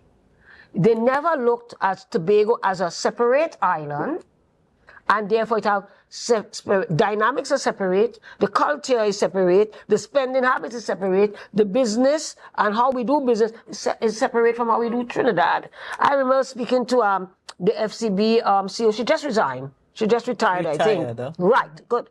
And she said, Mrs. James, I spent all night doing the figures, and there's not much business going on. Yes, in relation to Trinidad, you may not have how much billions going on, but you have economic activity going on. Therefore, meaning to say, you have to study Tobago separate. Exactly. Okay, and then you're going to get some kind of attraction. And that also goes for whether it's venture capital or whatever it is. You have to look at the Tobago situation separate.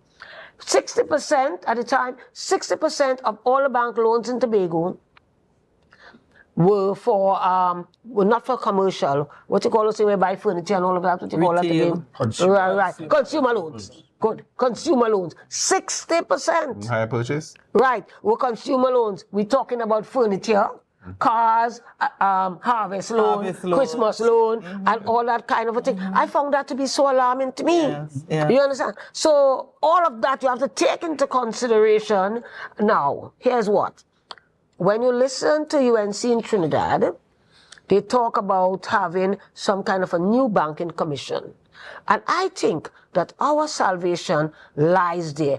If they're having a new banking commission where you're going to be reviewing with the banks, reviewing the charges, reviewing how we do business, okay? And of course, the cash and the cashless and all of that kind of a thing.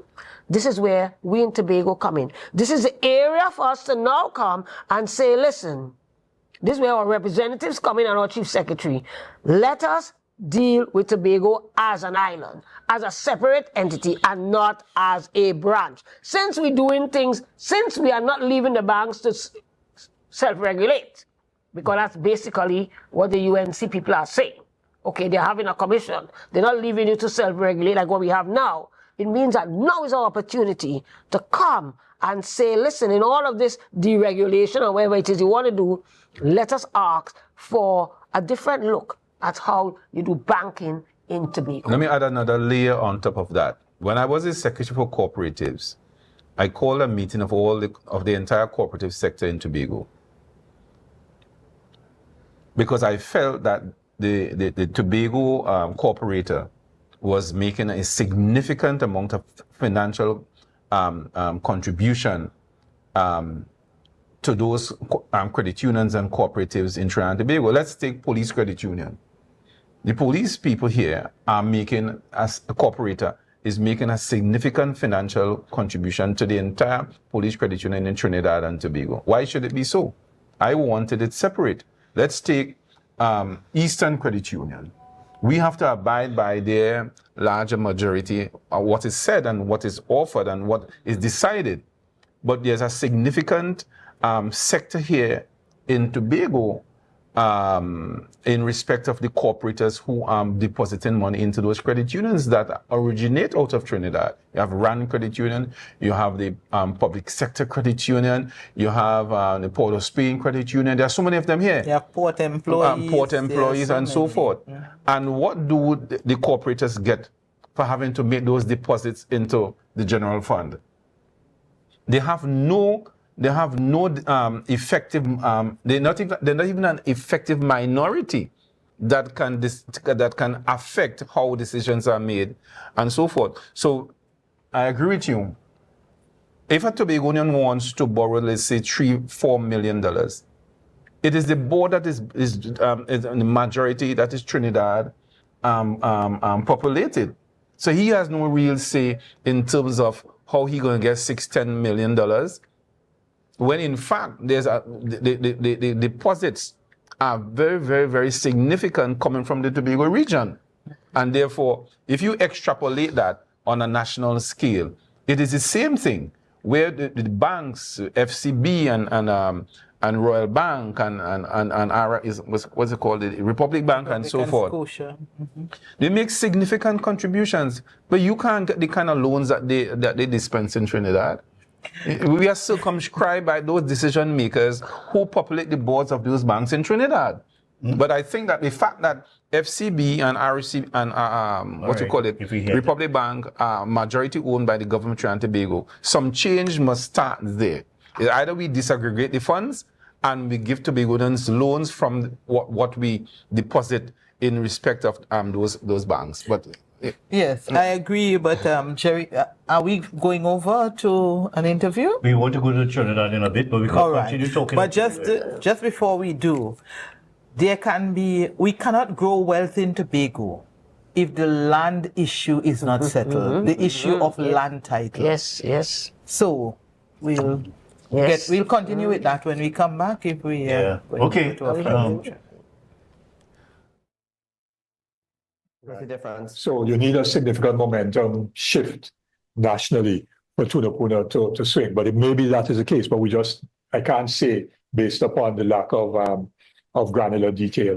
But I guess the next question is, to what extent are we going to get those new voters who may have stayed away from the polls before, and how much of a difference could that make? Because some of the new voters might decide to go with PNM or UNC, not necessarily just with a third party, and it might cause the numbers to not be as easy to predict, perhaps, as it was in the past. Yes, you're right. And when you say new voters, these will be people who didn't vote in the last election. Now, the voter turnout in 2020 was relatively low. It was below 60%. So if there's a higher turnout, a higher turnout will tend to favor the opposition. But remember that the thing that I keep saying about the voter turnout and what we designate voter turnout to be high and low, right? We have to take into consideration between the period 2000 and 2020, that would have been seven elections. The average voter turnout for Trinidad and Tobago has been 649,000 people,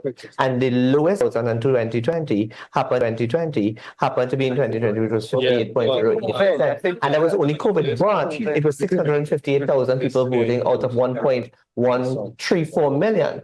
I am very interested now to see what the voter turnout looks like for this year relative to the 1.154 million people that is eligible to vote. I do wonder the 1.3 figure might be just a little too low.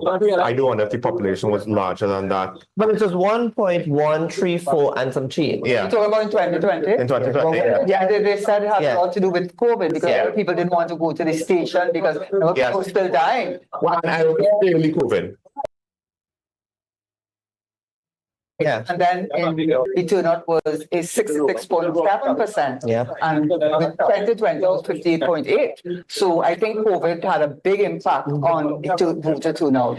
If we get it, given that we've had a 20,000 person increase, if we've crossed in the voter turnout anything over 675, and we've entered, which I believe now, given the results that we're seeing, we've definitely threshold.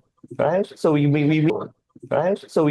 have underestimated the amount of people that came out to vote, or it could be that there's a significant number of other grouping of people that did come out in numbers and push the UNC numbers and push the UNC over. One of the other factors in terms of voter turnout too is that in the UNC constituencies hardcore, the voter turnout is always higher.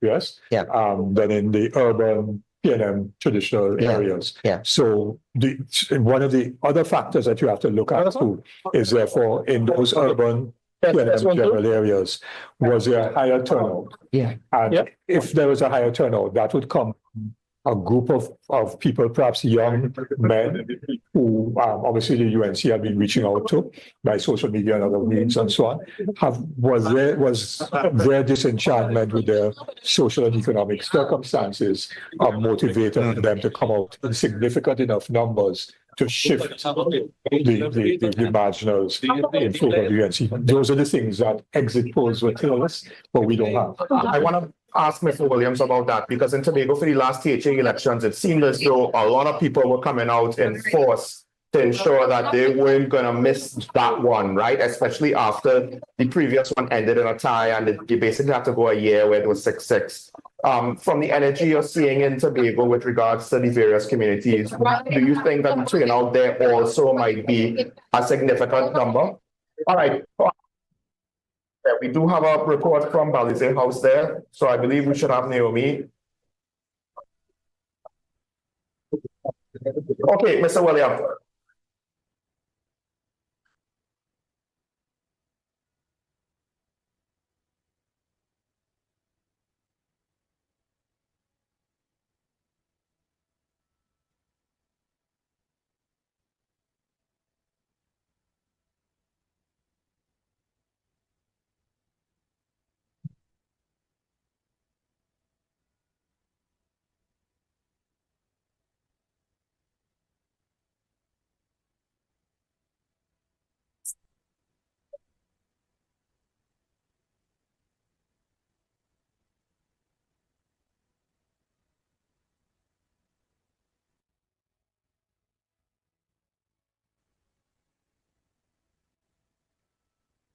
Here, I think that Tobago will definitely, looks like Tobago gone blue.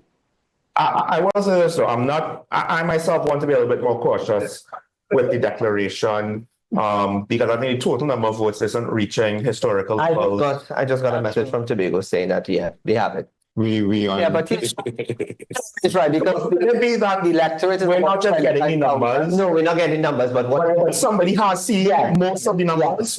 Yes, that's what is happening, because I just from within the TPP, my TPP contractor said they've got it, and they have the numbers. Enough. So yeah. She's gathering the numbers. The chairman is gathering the numbers from the headquarters, and she just was telling us a little while that based on the numbers, it seems like they could safely say East is gone and West is trending. If they continue the trend within the next 15 or so minutes, definitely they could say yes, they do have it. Mr. Williams, how did the fact that there were 5 political parties in Tobago for these elections influence one side or the other, or the issue one way or the other? Yeah, that was something that I've never seen before in my history of voting in Tobago. I had 9 on my side, Tobago West, and I was stunned by that. I see a lot of folks trying to get into the race, but I think they have to understand what general election is all about.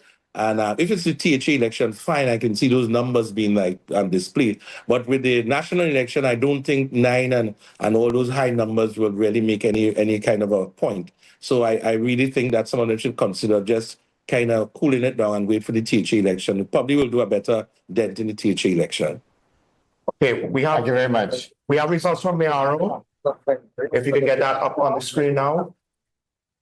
All right, Wilfred Morris, 8,702. Beatrice Bridgelhouse, 3,242. Brittany Williams, only 80 votes, not quite the same relative success as some of the other patriotic members. But again, this is a UNC seat, even though the incumbent wasn't allowed to go forward for that seat. It seems as though it's still safe for the UNC. Well, that is a point of interest that the removal of Yes, it's something that's frustrating to me because it speaks to the fact that at least generally, right? I wouldn't say all, but generally, the candidate is not as important as the party.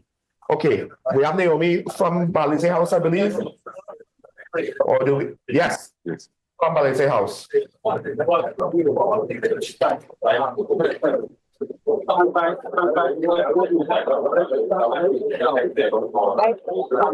The lady on duty tonight. Good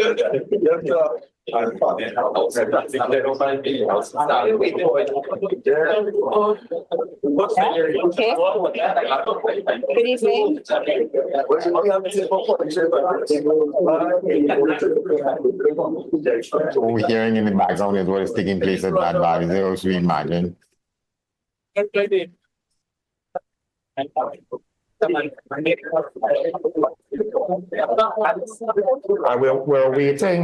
We're waiting. Yes, good evening, ladies and gentlemen of the media. Thank you all so very much for joining. I just have a very brief update for you. The time is now 9:40 p.m. As you're aware, the polls closed at 6 p.m. with some lines being long and therefore voting actually not stopping until after 6:30 p.m. Our numbers have been very, very slow in coming in. Similarly, with the EBC's website, the updates coming from the EBC has also been very slow. In our system, we have very preliminary numbers here so far. And we are not in a position to declare any seats whatsoever. We are in the lead in a number of seats. However, in 20 minutes' time, our political leader and members of our leadership will come and address you and answer all questions that you may have. So at 10 p.m., you can look forward to members of our leadership coming out here this evening to speak with you further. If you have any preliminary questions that I may be able to answer, I will be very happy to do so, but our leadership will come and give you answers at 10 p.m. Mr. Brown. Yes. So, for instance, Orima, which is a traditional PNM stronghold, in our preliminary numbers here, we have 669 votes. And we can compare a seat on 669 votes. The other parties have 69 votes, for instance. So we will not be able to declare that seat because we anticipate there are 10,000 votes to come forward here to be passed.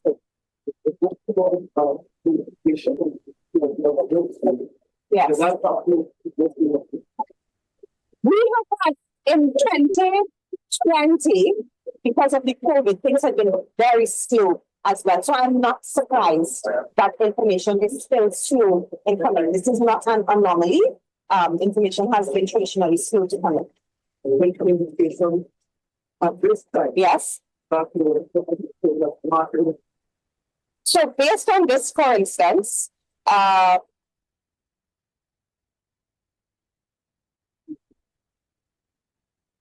instance, in the rural table, the two numbers, one party has 3,600, one party has 3,800. So we can't make any declaration on that. But as I said, it's very early still. Our numbers are coming in. We are also monitoring the EBC site to compare with the numbers that are coming in from our respective agents. But at 10 o'clock, the leadership of the party will address all of you. Yes? Okay. Thank you all so very, very much.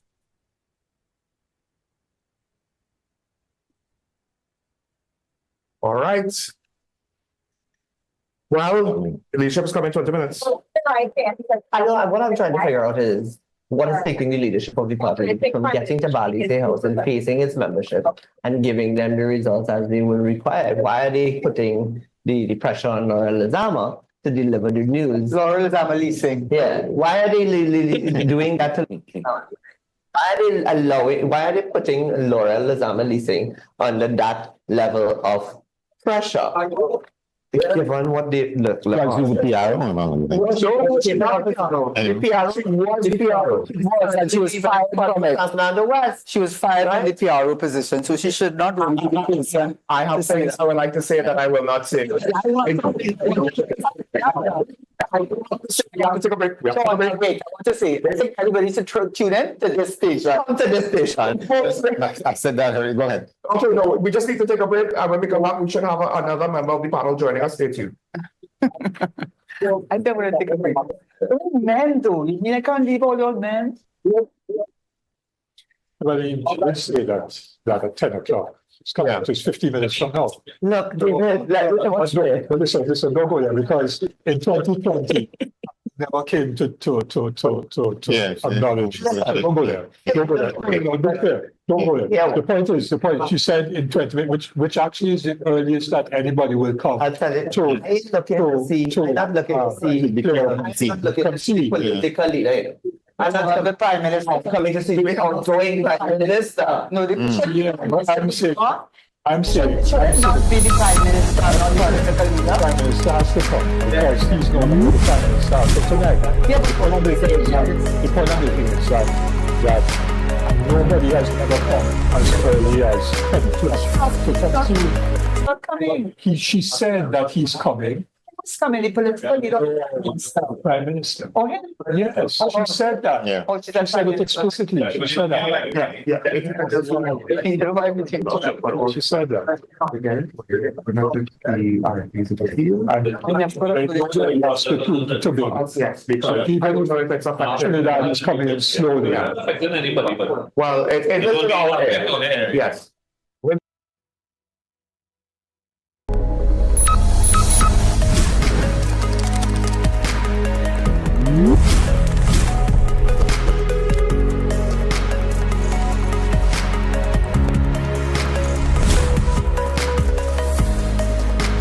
MI4 Security Services Company is the most advanced security service in Tobago. Ask about our cash and transit service. It's safe, risk-free, reliable, and timely. We provide safe banking delivery for all business types and sizes with highly trained staff, 24/7 monitoring, coordinated emergency response, and a well-maintained fleet of armored vehicles. Contact us at 660-7723 or visit our website at www.mi4securitytt.com to sign up today.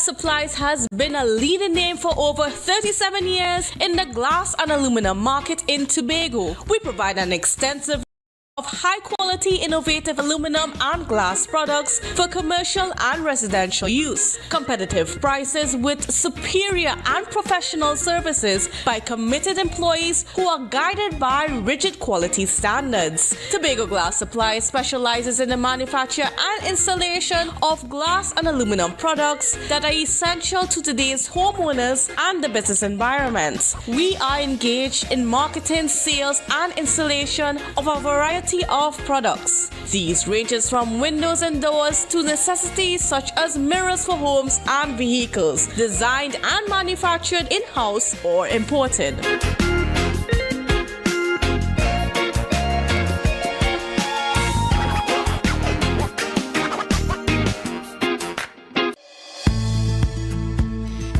TNTech is pleased to advise that its Roxborough Service Center has reopened. Starting Monday, 10th March, customers can once more visit the Roxborough Administrative Building to pay TNTech bills, request new connections, and more. TNTech, powering the nation into the next generation.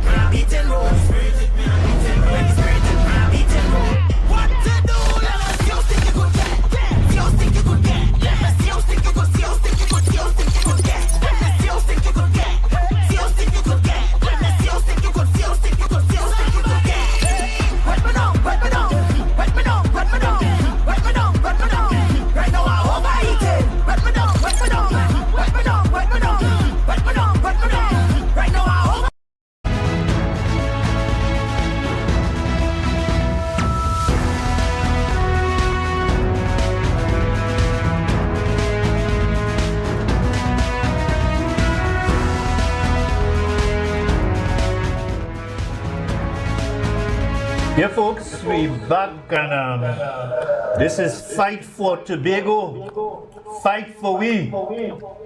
Western East. General Elections 2025. Western East. And it's coming to you by Tobago Updates Television.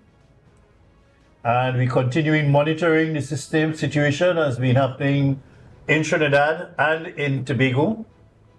All our indications seem to indicate, all our results so far from our contacts in the various areas seem to indicate that Tobago East is clearly way ahead and there seem to be no turning back. And the incumbent, Ms. Iana Webster, don't seem impossible to catch up and to make the difference to win that seat. So clearly, we're declaring that seat Tobago East for TPP. In Tobago West, it is still not really close, but all indication is that the Joel Sampson is ahead in the most of the areas on the schools and the polling stations that were received so far. There's still one or two others outstanding, but all situations indicate that the Joel Sampson is ahead, but not by a huge margin. All right, we are waiting those results. We're going to our colleagues in Trinidad in a bit. And so we continue chatting here until they're ready for us in Port of Spain. We were talking earlier, huh? Okay. Okay, all right, you're not going back. Yes. Okay. Jerry, I think when we closed, I was speaking about the issue of land titles. Yes, we're talking about that land issue. Because we know that is what caused a great disadvantage to the people done with the airport relocation, the fact that they did not have deeds to get compensation. Land that you have to acquire in Tobago, especially by the state, you know. Yes. And you have situations where people coming into making arrangements, what you might consider illegal arrangements. You don't have the deed, but you're making a contract with this person to give you the land or sell you the land, and you pay a certain amount until this thing is done. The title is fixed. So, you know. Yes. So, I mean, the Minister of Finance was very proud to declare that they had saved, I think, $43 million on that airport project, because I guess when they did the projections, when they did the budgeting, they catered to acquire a certain number of acres of land and to pay for it. But upon recognizing that there was no title, I mean, there was no effort to even, pay a bridging amount and allow the title issue to be resolved and then pay the balance on full acquisition. And that's nothing like that. Thing you can do. Yeah, but of course it can be done. If it was an administration to be done, the administration could have been done. Yes. And the deed of assent done, and then finalize the acquisition and pay the people. Right. Because these entities, I mean, where the administration is done is in the judiciary. Government is in partnership.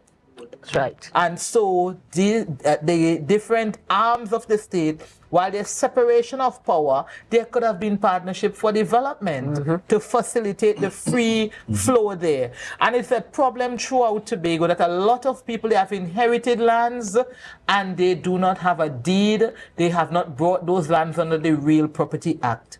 And an assessment needs to be done. In fact, we need to have an integrated development plan for Tobago. Not a dust collector, but a real plan with indicators. We have had a lot of discussion here about the economy and the financial services sector in Tobago, developing that.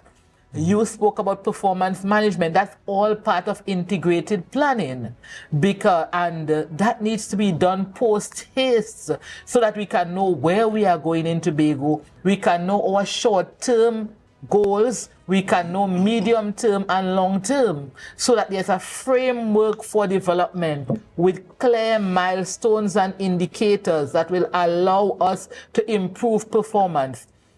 Because in an organization or in a sector where there is a strategic plan, then you also have you would have an operationalizing of that plan. And in it, the different units, let's say there's a team of staff members, maybe 6 persons, there's a supervisor. The supervisor would have a plan that will measure his or her performance, and the performance of the rest of the team would feed into that, and each person would have their growth indicators. So if they need training in a particular area, we have to get down to the nitty-gritty like that in our divisions in the Tobago House of Assembly, so that everyone can see the potential for growth and advancement. And as an island, we can move forward. It had to be essential in all of this, you know, because I mean, you have to realize whether you identify all the tasks or your objectives, what you have to do, and see what is required. The human resources capital that is required to do this, and of course the funding. That's why I say integrated planning. Yeah, and from that now you could see whether you had too much people working, and with that, if you have the right amount of persons employed, how are they managed? Are they efficient? How are they managed? The level of efficiency, how things are done. I've been to Dominica, Barbados, Jamaica, and the amount of people in the agriculture, the different divisions, for the size of the island, by ratio, we have plenty more people employed. And what they're producing is not sufficient for the meaningful development of this island. Well, we have to get to that. If you're talking about your road to prosperity in Tobago, and we know it's land, okay, you need to pay attention to this whole land situation in Tobago. It means like how you had the airport there with all these people down there, the terminal, and you have a lot of people who can't get compensation as we speak, who have no compensation and so on. It meant that the state should have set up a legal committee to help the people where you encountered generational land that did not have papers that were current. They should have set up, part of the committee should have been to help these people to get the land in their name so you can pay them. Because remember, the state is receiving land that is supposed to be good title and marketable title to do the terminal. Okay, so it is not only advantageous to the people, but it's advantageous to the state as well. And then you extend in that same committee to the other people. You're giving people a help. You're making your locals on the road to prosperity. They have problems with their titles. It's in their great-grandmother name and so on. And you have a committee that is going to help these people. If they're paying quarter the cost, they're paying 1/10 of the cost, 10% or whatever it is, so that you have a road to prosperity for these people who are legitimate owners. It's just that their documents are not current. So we have to get serious about that if we want Tobago to progress. All right? So Ingrid, I mean, and members here, I mean, how long we gonna continue talking? Well, this is why we vote for people. Time we take action. That's why we vote in and we vote out people. Well, you see, you understand me? I don't know what you call it, the Tobago Law Association. What's the legal? What's the name? Yes, there's a Tobago Law Association, a chapter, but that's a professional. You see this chapter thing, we always a chapter of the Trinidad thing. We need to get away from that. And they need to be totally autonomous. But I'm saying within that autonomous body, hopefully, that the Law Association of Tobago, in terms of the Law Association of Tobago, they need to have inside of that a group of lawyers who can volunteer to make this land title issue, do it pro bono. I know my colleague has laughed, she's an attorney. But she's willing. So pro bono, to tackle those land issues, or some kind of a resistance group, some kind of a pressure group to assist the people down that area. Of course, they may do it for a small fee and work along with the assembly to make it happen. Because I am foreseeing much more pain for the residents north of the terminal. Right now, as I said on another program on this station, the terminal is a mere 30 feet away from those houses. And there'll be significant livability issues if the airport is eventually opened. As I indicated, because there's violation of the International Civil Aviation Organization rules, I don't know if the airport, the terminal will be in fact certified, because those international rules have been not adhered to, have been broken. But even if this open, what about how will those people be compensated? Because they will have to move. So, Mr. Sampson, why do you think these people have to move? I've been looking at because see, let me tell you why. I know that they have been in touch with the international ATA or some agency. The international civil aviation organization. No. And I understand that they have not shown any major red flags with respect to the position of those residents and all of that. Jerry, so how come you and one or two other people making this an issue? Well, I don't understand. We're not reading. You have to read. The International Civil Aviation Organization is clear on it. And the truth has not been told. They have consulted with them, and I understand they have not raised any flags. Not at all. How can you mean they have not told us that they raise any flags? This is the point. How can you have a house, your own house, Jerry, 30 feet away from a terminal? It raises significant livability issues. Let me put it the other way. Had the terminal been there before the houses were built, do you think you'd have had permission to build a house next to a terminal? The answer would be no. Come on, let's do the research and see it. As I'm saying, when those houses have to be moved, I think you made a point in terms of the total acreage to be acquired. That's right. Yes. And therefore, so if the terminal was there before, those people who live along that stretch north of the terminal would never be given permission because there's significant security issues. Yes. Let me add on to that. And I'm talking about us there now. We are down in Cano Bay there. And they have only given us, in our hotel area, 72 rooms in that big piece of land that we have there. Why? Because we are lateral of the flight path. This is the point. And they don't want, if anything happened, to have much people living there. This is the point. Okay, I had occasion to pull out my papers over the week and reading it. Okay, 38 rooms per hectare. All right. So that's just flight pattern, and that goes right across, going to my next land on the next side. Same thing. Couldn't make any small lots. You have to have big pieces because you're on the lateral side of the flight path. So much less for these people in the terminal. Inside the terminal, you have to say, it's only a little 20 feet road. How wide that road is? You're not going out 33 feet. An official who is coming through that terminal.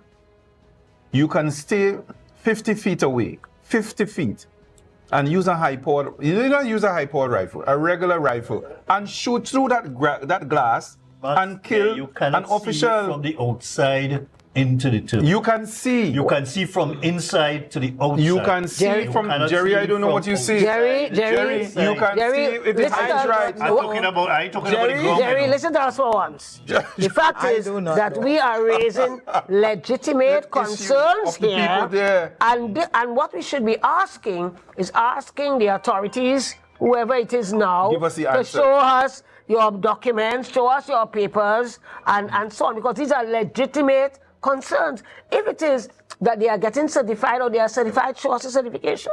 I am not doubting you, and I think that needs to be looked into. That's right, yes. And it's something that maybe the maybe you are giving the MPs, the That's newly right, yes. elected MPs, You talking about a terminal that is right on the road. A backhoe can crash it and uproot it easily. Fence you're talking about? The perimeter fence. Yes. A big truck, a 10-wheeler can crush it, and there are significant safety concerns. So I don't know what they're telling other people, but there are significant safety issues and livability issues that must be answered and tackled. Mr. James, and you have to bear in mind, and others on the panel, you have to bear in mind that the Tobago House of Assembly members said that the first time they saw inside that terminal was when it was open. That means that they have seen no papers, no certification, no documentation, Absolute disrespect. no nothing. And make it worse, your Chief Secretary of Tobago, because that is his designation. Yes. Chief Secretary, not Chief Secretary of the Assembly, Chief Secretary of Tobago, you weren't allowed for him to say any remarks at all at the opening.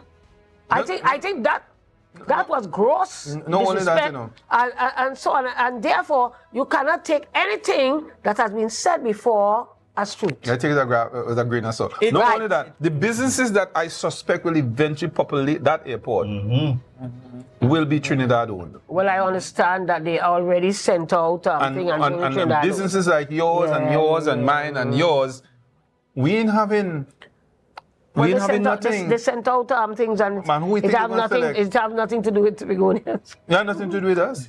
Imagine that it's on Tobago soil. I understand It's on Tobago soil. there's no space for our traditional vendors. That means ball people and so on. I understand there's no space. You know? Well, let's see what the results will be. And let us see if we have bargaining powers. So that needs to be, those things need to be revoked. And just as how you have Trinidadians populating those businesses in Piarco, it should be total Tobagonians populating those business spaces at this new airport, if at all it is certified. Well, Mr. James, we are beginning to sound xenophobic.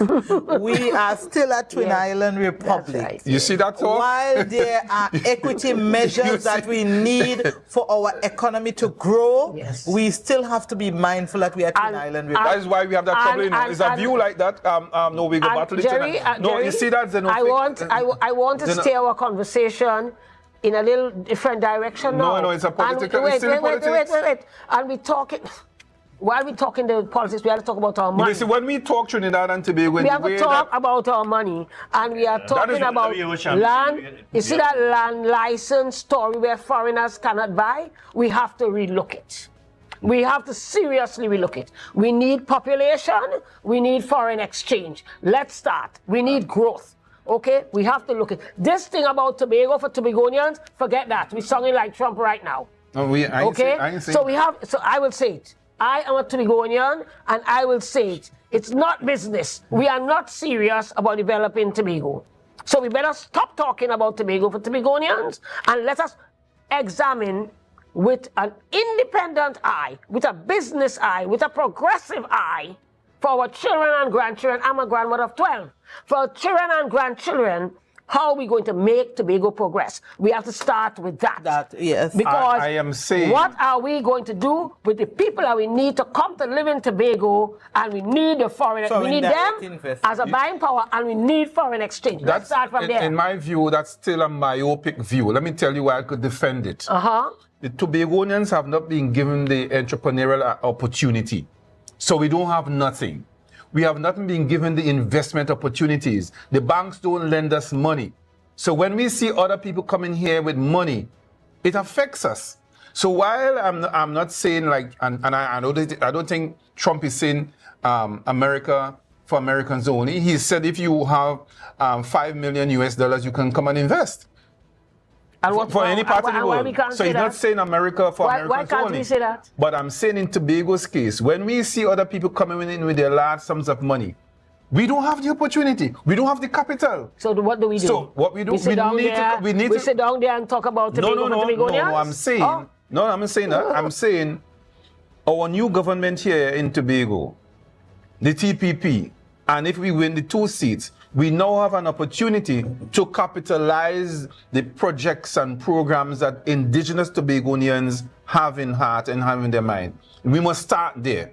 We must start to capitalize or give the capital for Tobago projects that start and emanate from Tobagonians. Let us have a real opportunity. I prefer to start there. Well, here's how I see it. Right now, part of the plan. all right, here's how I see it. That's part of the plan? Okay, fine. Okay, I'm seeing it different. I am quoting Ralph Gonzalez. We are small island people, and we have an inward look with an outward gaze. And when we have that, we cannot progress. We are looking too much inward. When you have this big world is evolving around us, and we're still inside here and only talking about Tobago thing and so you persisting with that view. Of course, you can't compare Vincent to Tobago. Why you can't compare? Because we are more beautiful than them. No, I ain't talking about that. No, you can't compare Tobago with St. Vincent. You know why? Because we have from since 1962 to now been subsumed and assimilated by Trinidad. Well, here's something. St. Vincent has a different history. Listen to me. So you can't compare St. Vincent with Tobago. I'm not comparing St. Vincent. I'm just quoting Ralph Gonzalez. But here's what. While the world is evolving, we are standing up still. But that's all right. No, that's all right, Mr. James. While the world is evolving, while things are going on all over, we are standing up still. So we have to be very careful. So and everybody's moving ahead. We are standing here because like the UNC, we have to do something different to get a different result. I agree, but the fiscal policies, the economic policies, the social policies and programs. You can do it side by side. While you're trying, you have to get people to live here. That's a different thing you're saying. You have to get people to live here. You have to get people to invest here while you see about your people too. So you have to We'll continue to be heroes of water and drawers of water if we don't empower financially the Tobago population. We have to begin to finance the Tobago population, because others will come here and take the little that we have. Let us fix this by our fiscal and... How long are we taking to fix it while the world is going on? While the world is moving ahead? It's still going without us if we don't fix it. While the price of gas has gone up to 2 something, from 4 something, the price of oil has gone from $90 something to $67. What are we waiting on? Mr. James, what are we waiting on? We don't have the money. We have never been given the money. The fiscal policies, the monetary policies of all those banks are not in favor of Tobagonians. So we have to fix that. While you're waiting for the banks, there are things that we can do. With what? Right? There are things we can do, or else we will have, listen. The private sector, in Tobago doesn't have the money. The selling pass, I'm not saying we have to do it. Who comprise the private sector in Tobago? Hold on now. So a few we selling passports, we selling things. We could move forward. Yes. We have to think differently. We don't even have a private sector in Tobago. I know Ingrid and I, a new chairman, have been discussing way forward for Tobago in the investment area for a number of months or years now.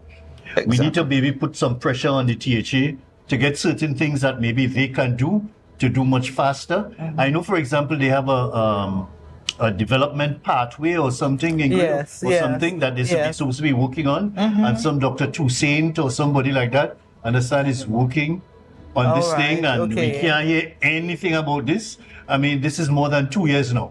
You know, we have to operate with a certain level of seriousness and urgency with some of these things.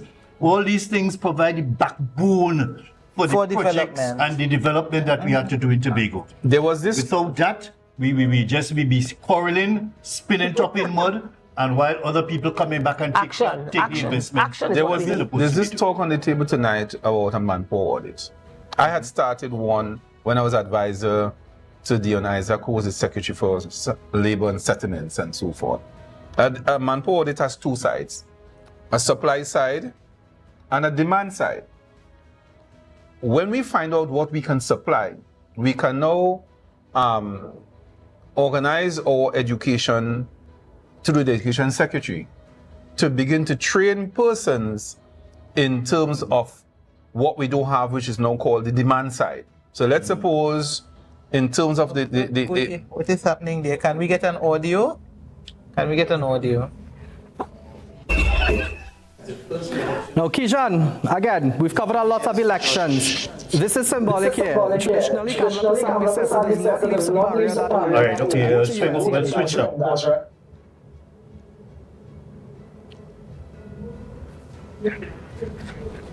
Huh?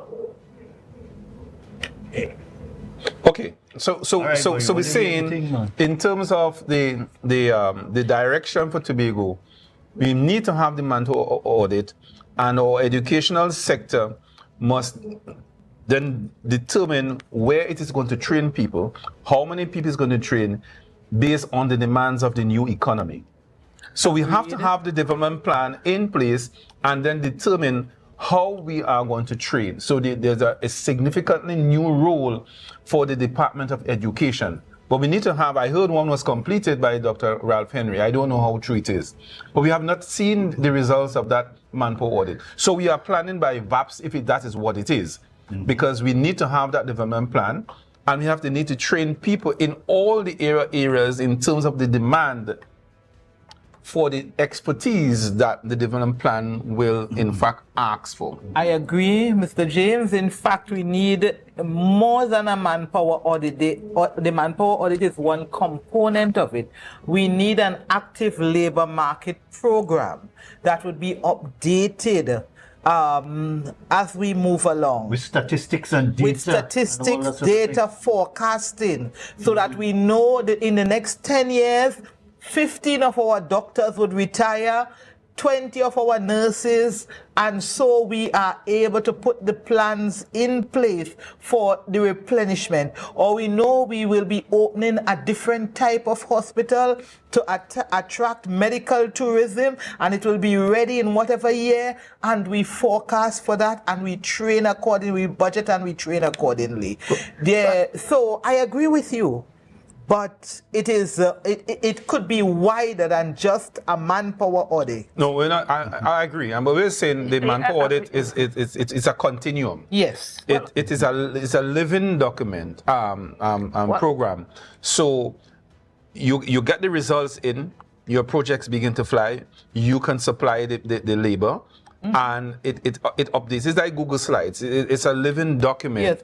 and as I say, it's a continuum into the future, where we know what we have now, we know what we're likely to have, how we're going to have it, and how we're going to maintain it. And we have to cater for retraining and retooling, because the paradigm is shifting continually, right.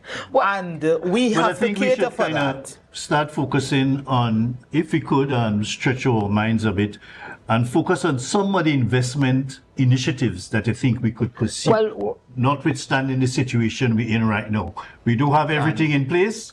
We have some ideas. Let us share some ideas of what we think some of the investment programs that we think we could tackle. Jerry. I know, for example, maybe we need to have a think tank in place, Jerry. Yeah. A think tank. Jerry, allow me a minute. I am saying at this juncture here, right, if we have our two people in Parliament, there might be a new government, what we're seeing here. We need to have a gathering of our Tobago people to determine the path forward. Yes. We need to have a big gathering of people coming together and saying how we see Tobago moving forward. That way you have got the mandate of the population as to whether you want to do a manpower audit, a labor audit, whatever the Alien Land Holding Act, if you want to review it, if you want to, whatever you want to do. And you know, and from what we have coming into Balizé House, it is clear at this time that we have lost the election. So this press conference is what we do.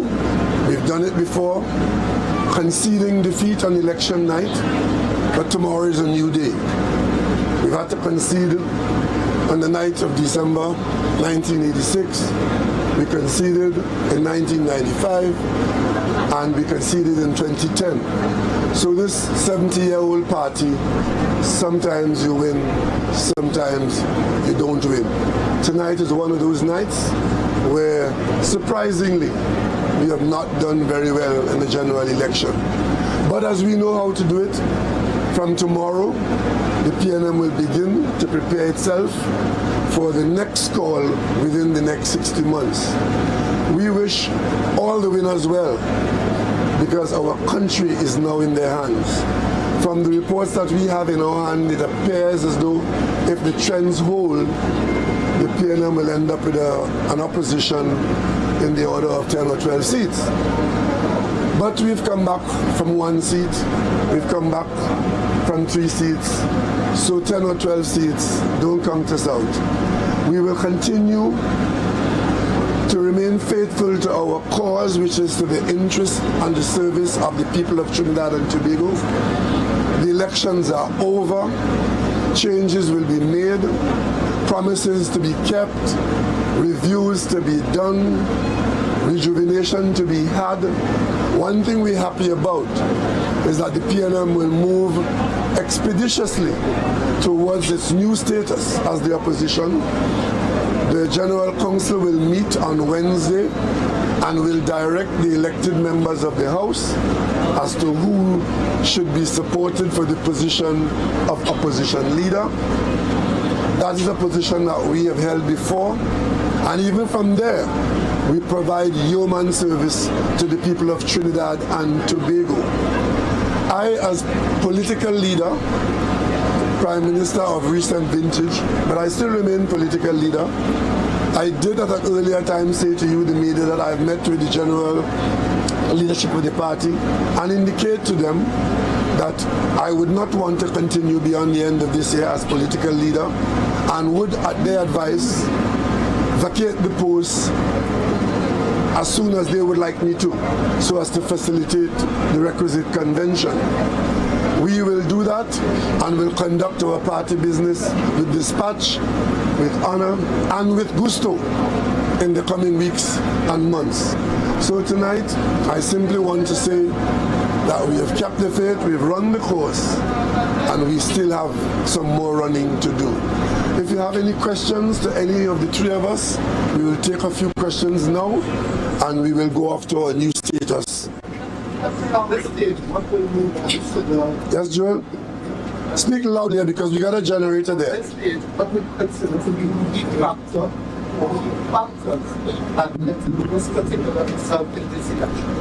Well, I think the population has chosen. One of the things that we have to be proud about is that in our system of governance, the management is chosen by the population. We went out there and competed for the position, and the population clearly, from Tobago to Point Fortin, the population has chosen the package of promises made by our political opponents. We can't argue with that. We put a package on the table. We put a direction on the table. We had a record behind us of the last 9.5 years.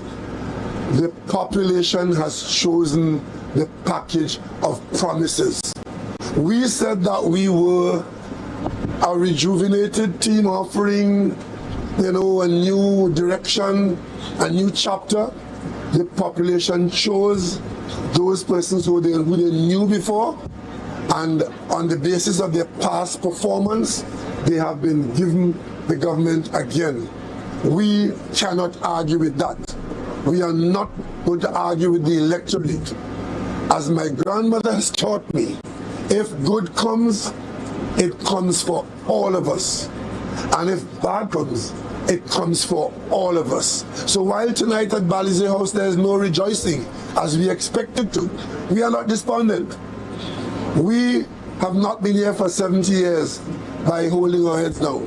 As Mandela said, the problem is, and the shame is, when you go down, not to get up. The PNM has demonstrated when we are down, we come back with a vengeance. And 2025 will be no different. Media members only. Yeah, we have a question over here. Who will be opposition leader? That will be determined on Wednesday at Balizé House. Dr. Rowley, is there anything, they say hindsight is 2020, is there anything you would have done differently? I mean, going as far back as your resignation to now, is there anything at all you think the party could have done differently? At this stage, of course, if we've lost, we didn't do what the electorate wanted, or we didn't have what the electorate wanted. But that is the system. Those who are going into office, they're not going forever. They're going for a specific period of time. And we now have to reflect on what we have, who we are, what we offer, and get ready for the next outing. Dr. Rowley, you resigned as Prime Minister, but as PNM political leader, do you take personal accountability for this election? My party contested the election, the People's National Movement. I was leader of the party.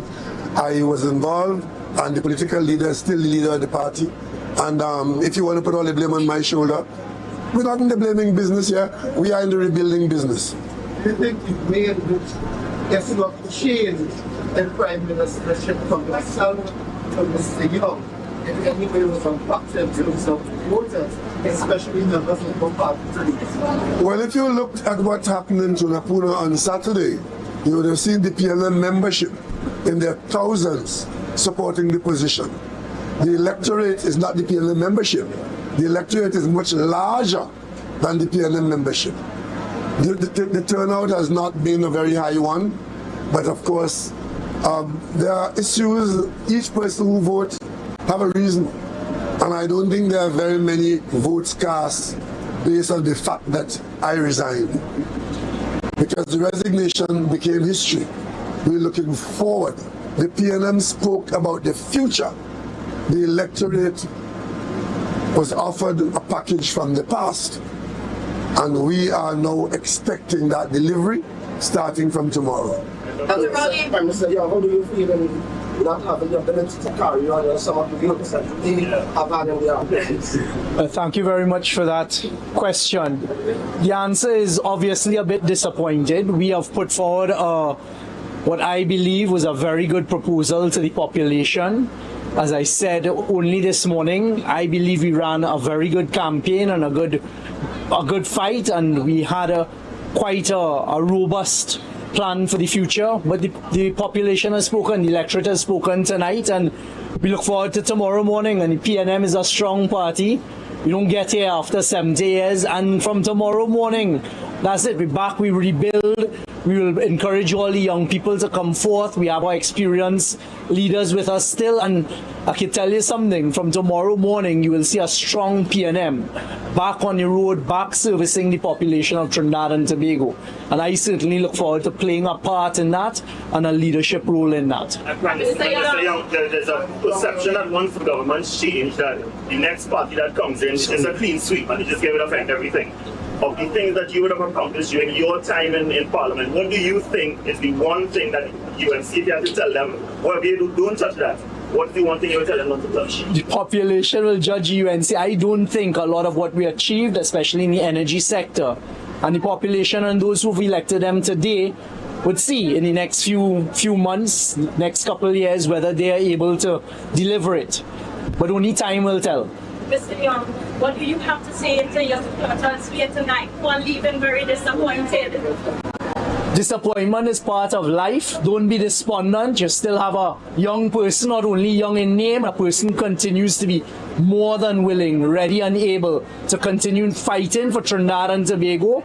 I have won my seat, so I will still be there in Parliament, and believe you me, Trinidad and Tobago, despite tonight, I will fight for Trinidad and Tobago, and this party will fight for Trinidad and Tobago. And we will hold the UNC and that coalition of self-interest to the coals, and that is the new job. And you can rest assured, with every living breath in my body, I will carry out that fight for Trinidad and Tobago and the party.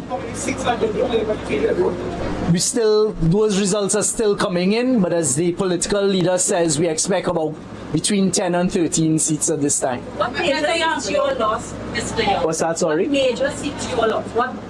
I don't think there's any such thing as a major seat. I don't think we've lost any any PNM stronghold seat, but let's wait for the results to come in. As we all know, there are about 7 marginals here, and you have the 2 Tobago seats. So let's wait for the final results. The point is, once again, the PNM on principle has come forward. We are not dragging the country along, and we have come and we've declared a loss, and we're prepared. From tomorrow morning, we rebuild the party. All young people, you all still come on board, come and join us, and we carry on the fight for Trinidad and Tobago, albeit in a different position. Mr. Young, we understand, well, the initial reports are that PNM has lost Tobago. Your thoughts on, because they said it's in promises and that kind of stuff that they would have made. What are your thoughts on losing Tobago? But I hope for Tobago's sake, what they have elected tonight manages to deliver whatever has been promised to them. But as I say, the PNM will continue. We have 2 great young leaders in Tobago who led the charge. They were parliamentarians for the last 2 terms. And we will rebuild. As the political leader said before, this is not the first time the PNM has to rebuild. And one thing you see for sure, every time we rebuild, we come back stronger and with a lot more. We have declared it. Minister, do you think that you went up more than you could chew by accepting the task that former Prime Minister would have given to you? Absolutely not. I am not the type. I was not forced into anything. I put myself forward. I offered myself for leadership amongst my parliamentary caucus. I was given that responsibility, and anytime I'm given responsibility, whatever it is, I will always give my all and give my best. So no, not at all. Dr. Rowley, do you think we chose the wrong person to succeed you? I didn't choose Mr. Young. The circumstances did. In my view, I only have 1 vote, and I had the experience of office, and I guided my party to a position, and he had the majority support in that position. He came to the electorate chose somebody else as Prime Minister. Leader of the PNM is now a different story. And even though tonight is not the result we were looking for, I see very many good possibilities in what we have done. So I have no regrets in supporting him as he offered himself as the best prepared person for the post of Prime Minister. But at the end of the day, the decision lies with the national population. Yes. Allegations of inducement being offered by the UNC to buy voters. What are your thoughts on that? I think they're more than allegations, but again, the PNM's way is not to delve into throwing accusations and allegations. I can tell you, on my phone all day, it was very, very busy. We had legal teams in each constituency. I was following it very closely, and it was very disappointing, some of the behavior that can be attributed to other parties, and I'll just leave it at that. And one thing I'll ask Trinidad and Tobago: learn the lessons that need to be learned, because very often when people lead you down that garden path, it is very, very difficult to come back from that. And if that behavior that was described to me today, if only half of it is true, then I'm worried that that must never take root in Trinidad and Tobago. But we are not the sour grapes type. Thank you. We don't.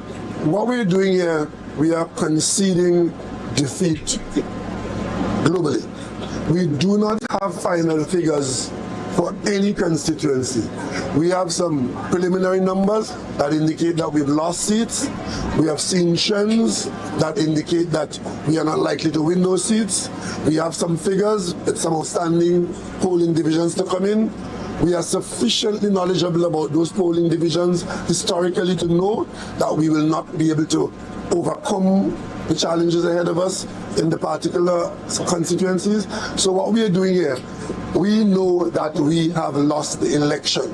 But to tell you which seat and by what margin and which number, we can't do that now. In a matter of a few hours, some hours, when the numbers come in from the EBC, those answers will come. Dr. Rowley, there's a perception that you went out on top when you resigned as Prime Minister. But now, the political party that you lead, you've lost this election. How do you think this loss will impact your time? I have no time. My time has ended. The only thing I'm doing now is getting ready to hand over the political leadership. With your time as political leader, how do you think this loss impacts it or affects it? Well, when you contest, whether it is cricket, football, election, being second is a possibility. Somebody else could always win. That's why they call it a contest. Dr. Rowley, do you wish that people had been a little bit more involved in terms of, going on the political platform more often with No. I think I supported my colleagues. I didn't want to be overly involved because you yourself would be saying that I am in fact how are you going to put it?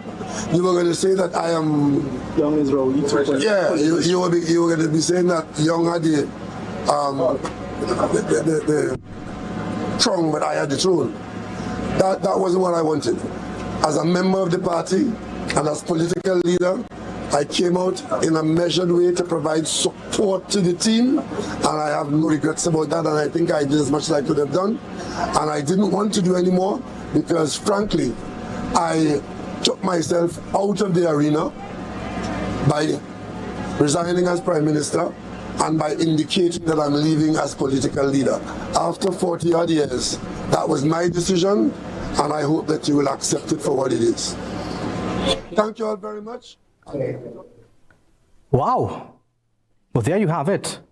Time of defeat called around 10.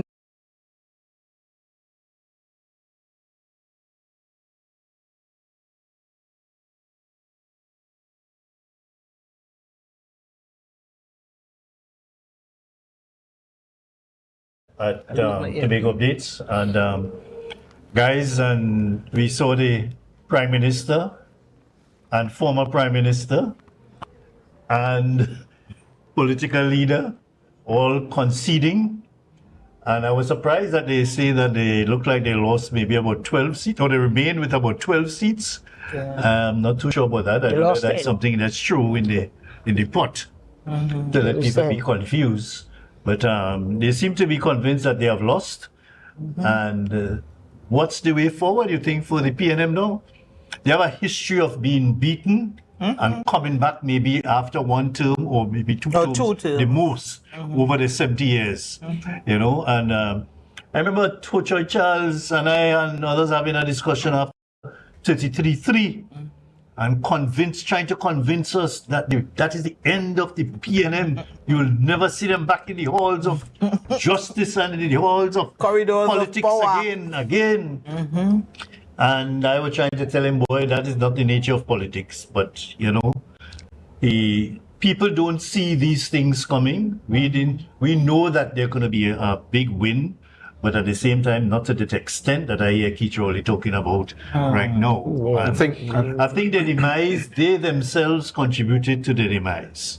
How they treat with the SRC recommendations, how they dealt with it. There wasn't a level of humility, or listen, I'm entitled to this, I have these people that are outstanding, the public service. I mean, public servants almost cried to me, you know, given what Keith had done. And these were staunch PNM people.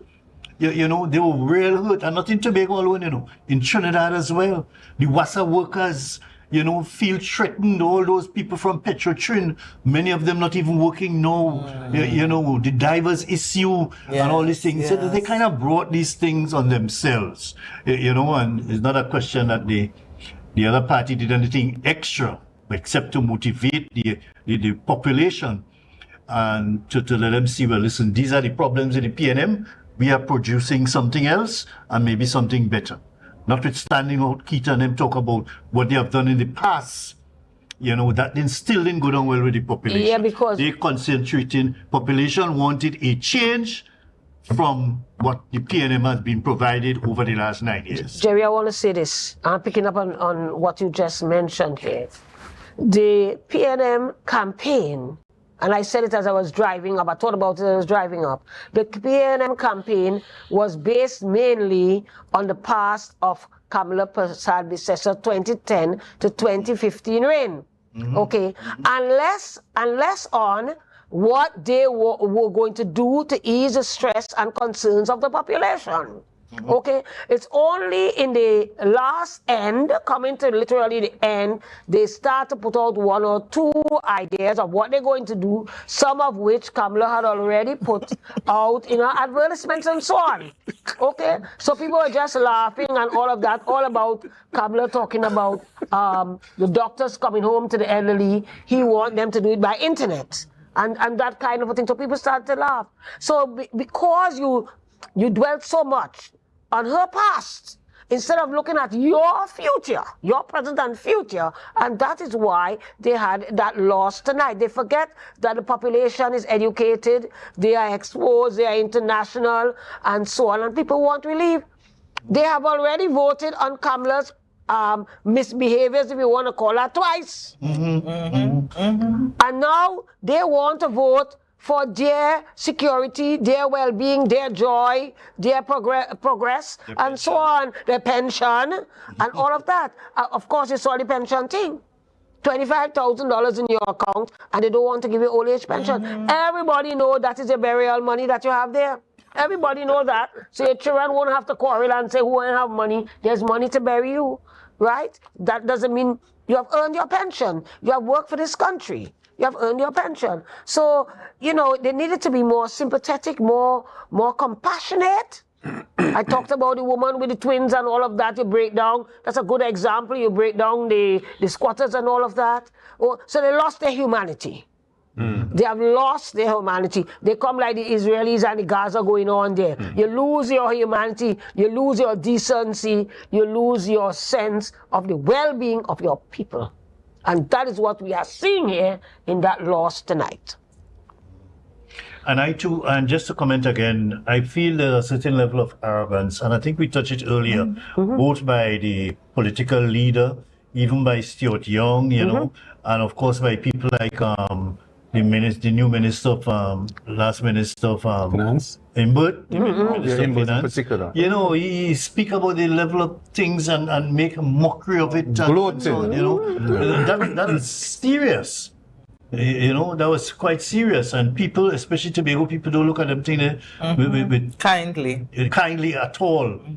You know, and everything for Trinidadians maybe is a big joke. Sometimes you make a joke out of it, but we look at these things with seriousness, and some people must have some level of integrity. And I talk, like when you talk about humanitarian, compassion, and so on. You know, I think they brought it on themselves. I mean, although you're not degrading or discrediting the level of campaign done by Kamala, it was very measured, very careful, well strategized. The kind of people who went across from the PNM, long-standing PNM members, and others went across. And the other people, like the public servants, who just fed up and they felt they had enough, they were treated really rashly by you just accepting your pension going up, your salary going up, and you just ride out, you know, and you leave them just hanging. Nah, man. And PNM public servants, you know, people who support the PNM for generations felt that that was the last straw that broke their back. So I think the margin of victory, which seems to suggest that the government can have a 3/5 majority, you talk about that can mean that certain types of legislation cannot be passed. Yes. And for me, going forward, I would want to see how Farley and his team will use that in their discussions with the new government to be tomorrow or the after tomorrow to get the Tobago House of Assembly bill passed. I would want to find out how Kamala will keep that promise to give Tobago the autonomy. She was there a long time ago with Basil Pandey when those things came about. And I'm hoping that she will keep to that promise. She was there with the green paper. She was there with the green paper. I'm hoping that Farley Augustine and his team will not lose their way in respect of this particular victory. It seems to me that Boko has voted in a particular way, and they will need to perhaps do some work in that area because that seat that Sonny Craig has or won may not be perhaps winnable the next time around if the cards are not played properly. We don't want a situation like Ocho Charles did when he made certain kinds of comments. So we need to learn and take stock now based on the history. Both parties, TPP and UNC, need to take stock of themselves and don't deviate far from the people who are hoping for significant and lasting change. So that in respect of Tobago, I would hope that we'll get a different kind of budget. In respect of Tobago, I'm hoping that we will get the legislation. PNM Tobago coming down. Passed. Just now we coming for, until then is, yeah.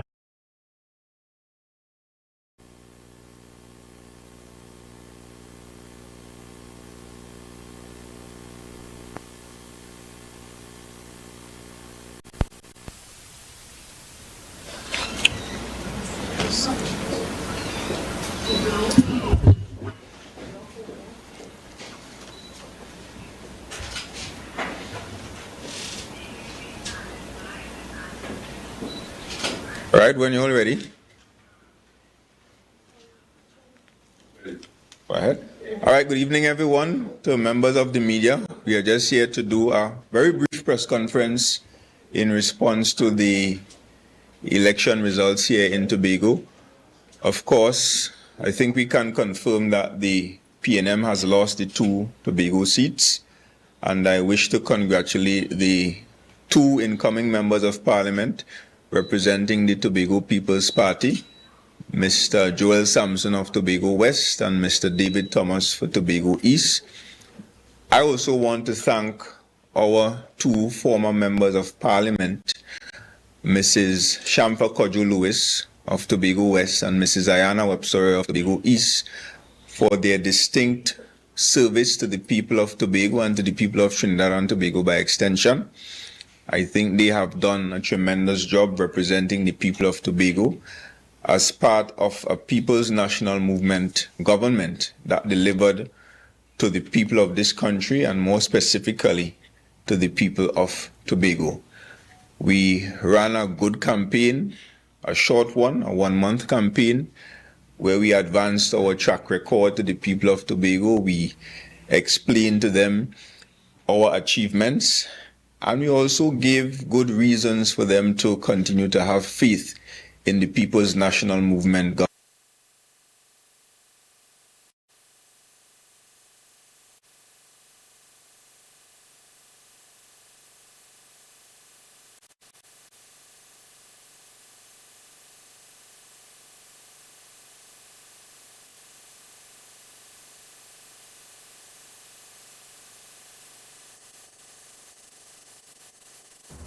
We on? Okay, we back. Oh. Okay, you lost the feed. All right, you're getting it back soon? All right, so we continue. So continue chatting, we lost the feed. Right, so as I was saying, I'm really hoping, sincerely, that the Chief Secretary and his team must learn from the misdeeds of the former NAR from which we evolved, and the mistakes this that campaign. And I want to indicate to them that as a party, this is not new to us. This is part of the political cycle where you win some and you lose some. This reminds me of 2010, and I want to indicate to our supporters that 5 years after 2010, the country was calling for the People's National Movement again. I wish the incoming government the best. I wish them success. I also wish our 2 new MPs representing us in the Parliament soon, I wish them the very best as well. And we, of course, in the PNM, as do, we will go back, re-strategize, we will regroup, and we will definitely prepare for the next election, which is due very soon, the Tobago House of Assembly election. I also wish to thank outgoing Prime Ministers, Dr. Keith Christopher Rowley and Stuart Young. Although Stuart Young's stint was a short one, I think he did distinguish himself as a capable and effective leader for the people of Trinidad and Tobago. I wish to thank Dr. Rowley as well as a Tobagonian, in whom all of us are proud for his service over the last 10 years as Prime Minister of the Republic of Trinidad and Tobago. And I want to say as well that notwithstanding the results of this election, we are proud of our track record in Tobago. We have delivered. We have done our very best where Tobago is concerned. So we look forward to the future with great expectation, notwithstanding the results this evening. So at this time, I will take a few questions from members of the media. Mr. Dennis, what do you think would have contributed to the PNM's debate in Tobago and also in Trinidad, but specific to Tobago? Because the PNM had a message, we are all in, and in terms of the results, the people of Tobago were not all in. It appears that they went the blue wave movement. What do you think would have contributed to that? Well, it's difficult to say at this point. There were a number of factors. Of course, our opponents campaigned with a promise of a 10% back pay. They campaigned on the SRC, the Salary Review Commission's report, and the acceptance of that by the government. So they campaigned on a number of issues. Of course, here in Tobago, the representatives of the UNC, the TPP, campaign on the basis that they are going to go to the parliament and negotiate for the people of Tobago. So very soon we will see some negotiations taking place. But there are a number of factors, and it's difficult for us to identify those factors at this point in time. Following this election result here this evening, we will begin our post-mortem as of tomorrow, and as we normally do, we will regroup, and we expect to bounce back as we always do as a political party. Do you think one of the reasons might have been sometimes comments coming from the PNM political leader, Dr. Rowley, in Tobago, because some Tobagonians felt slighted, especially during the airport, the A&R Robinson Airport International extension project commissioning, where it was stated that Tobagonians were classified as crabs. Well, Tobagonians were never classified as crabs by the Honorable Prime Minister at the point in time. If you go back and you listen to the comments, he said we were crabs in a barrel. He said we were behaving like crabs. That was the comment, and it's something that all of us say from time to time. And it's not, I don't consider it an insult. I consider it a response to sometimes our realities here in Tobago. So I don't think it had anything to do specifically with comments coming from the Prime Minister. And if we are honest with ourselves, this current Chief Secretary in the THA has made some of the most disparaging and disrespectful comments to Tobagonians and to the Prime Minister himself. So I really don't think that was a major factor. Of course, we saw our opponents in Tobago using that as the basis of their campaign. Perhaps it worked for them, but again, it's difficult for us to really draw any conclusions as to the reasons for the results of the elections. Anything right now will be speculation, but we will do our assessments, we will do our post-mortem, and we will examine the reasons as to why persons voted the way they voted, which are always numerous. Referring to your campaign, where do you feel that you fell short? I know you said that you were going to do your introspection tomorrow, but at a first glance, you would probably see that, okay, you fell short here or there. What exactly at a first glance do you see that you fell short? Well, again, I think we ran a good campaign. We campaigned as any government will do, based on the track record of delivery. And if we examine the trend of elections, even in this country, it is always very difficult for any political party to win a third consecutive term. As a matter of fact, if it happened on this occasion, it might have been the first time since back in Dr. Eric Williams' days, right? So it's always an uphill task as a government, as an incumbent government, governing in very difficult circumstances.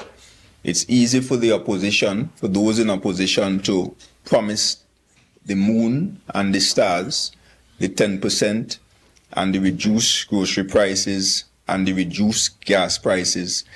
It's very easy to promise those things when in opposition. And we have been saying that the country cannot afford to deliver on those promises. But that is how the politics goes. Sometimes it's difficult as an incumbent government to really appeal to the population, especially when you have been in government for 10 years. So we understand those realities, and it is something that you have to accept as a politician and as a political party, that some election nights you're going to celebrate, and some election nights the mood will be a bit more somber, like tonight. Have you let down your supporters? Do you feel like you've let down your diehard supporters? Not at all. I think our diehard supporters will continue to have faith in the PNM. One thing do I recognize about PNM supporters is that they tend to be a bit more neutral in terms of when they register their vote. The history will show that PNM supporters are quite willing to vote against the party or withhold the support for the party. On the other hand, especially with the UNC at the national level, if you examine the results of 2010, for example, we ran a campaign based on all the corruption and all the scandals. Sorry, in 2015. We ran a campaign based on all the corruption and all the scandals that took place prior from 2010 to 2015. Notwithstanding our best efforts, the UNC was able to win, I think, 18 seats, right? And of course, people like, well, the main suspects of what the PNM was accusing the government of, people like the leader herself at the time, Mrs. Kamla Prasad-Bissessar, Rudan Munilal, who still has questions to answer, and others, they won their seats by thousands of votes. And those are the realities in this country. The PNM, on the other hand, we can lose PNM safe seats on some election nights, and we can lose some marginal seats as well, as happened tonight. So those are the realities of our political environment. They are realities which we accept. We accept the fact that the PNM is always held to a higher standard, both in Tobago and in Trinidad, and there are reasons for that. We are the premier political party in the region. We have been around since 1956, and we will come back. We always bounce back from nights like these. Things like having dialogue or working with other parties now going forward, when it comes to, let's say, things like autonomy or things like crime, is the PNM open to that? And there goes one of the stark differences between the PNM and the UNC. Whenever we find ourselves in opposition, we consider it our duty to operate in the best interests of the country, and the record will show that. So even in opposition, if legislation comes to the parliament that will put the country in better standing, whether it's the fight against crime or whether it's the economy, the PNM is always prepared to support that. So we will not be like the UNC in opposition, where we will place our political interests above the interests of the country. That is not the PNM. We consider ourselves as servants to the people of Trinidad and Tobago, and we accept that that service will not always be discharged from the government side, but sometimes it will have to be discharged from the opposition side. Yeah, any further questions? What next for the PNM? Well, as I said, from tomorrow we will begin the evaluations and the assessments of this election results, and we will, of course, talk to our membership. I intend to call a meeting with the campaign team and the leadership of the party, because I think there are some issues that need to be dealt with. And following that, we will prepare forthwith for the next election, which is not too far away.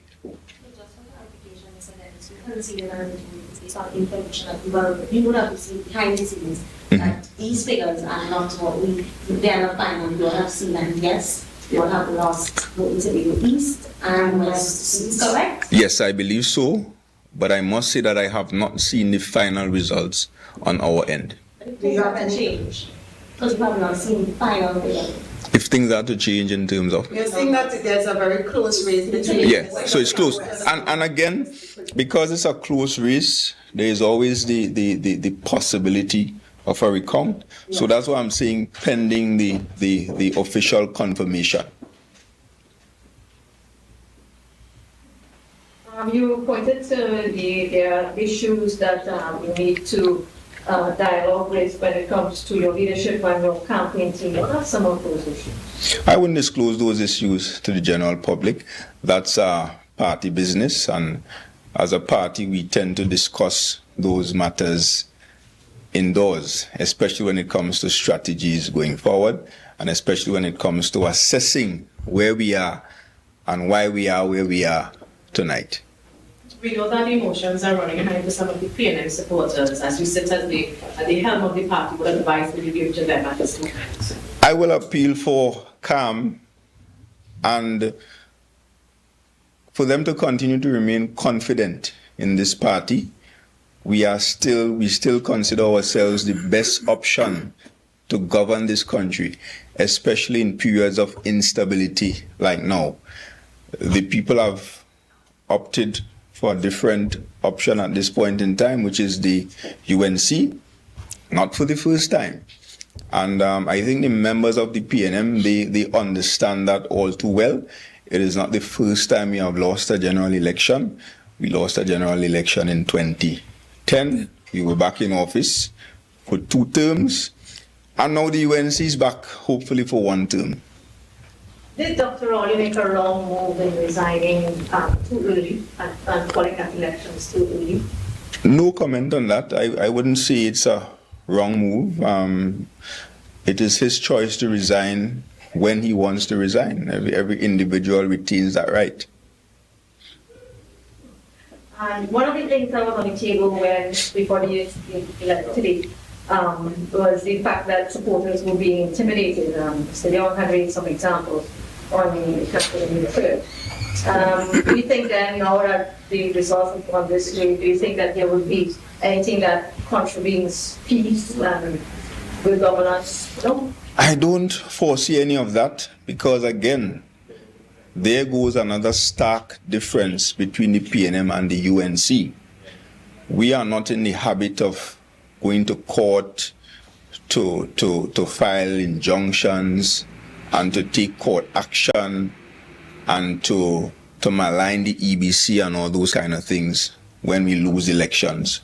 We accept the results, we do our homework, we move on from there, and we serve the country wherever we find ourselves, opposition or in government.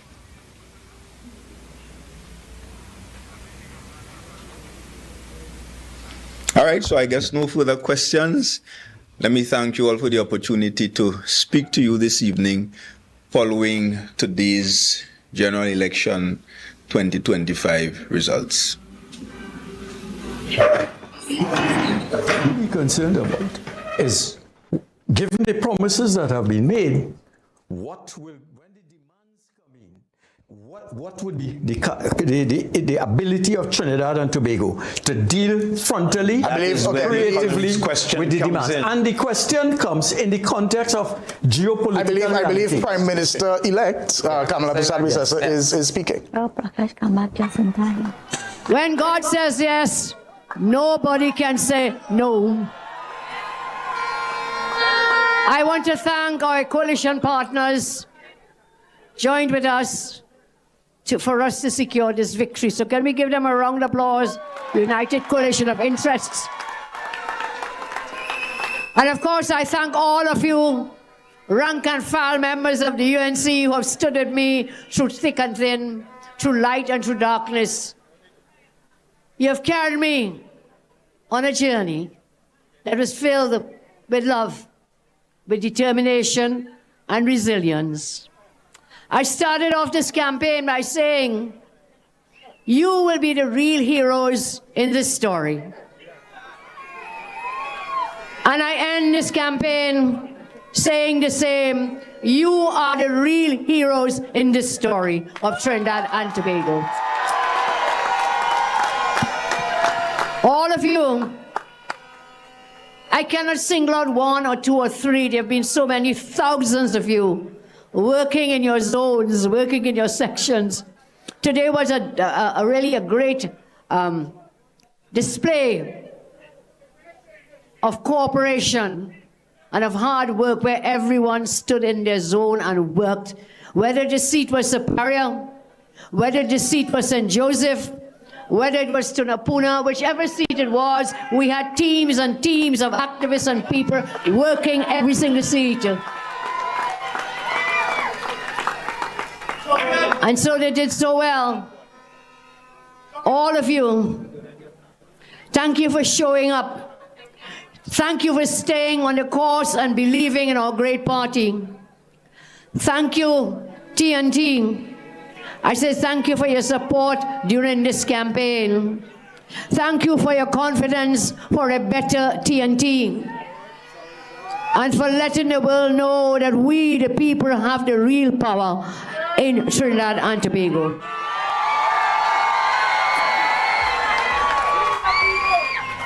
We the people, you are the people, you are the government. Not the fake elites, not the financiers with all their money, but the real people of Tobago who have toiled and kept faith that you deserve better. This victory is for the senior citizens to keep their pensions.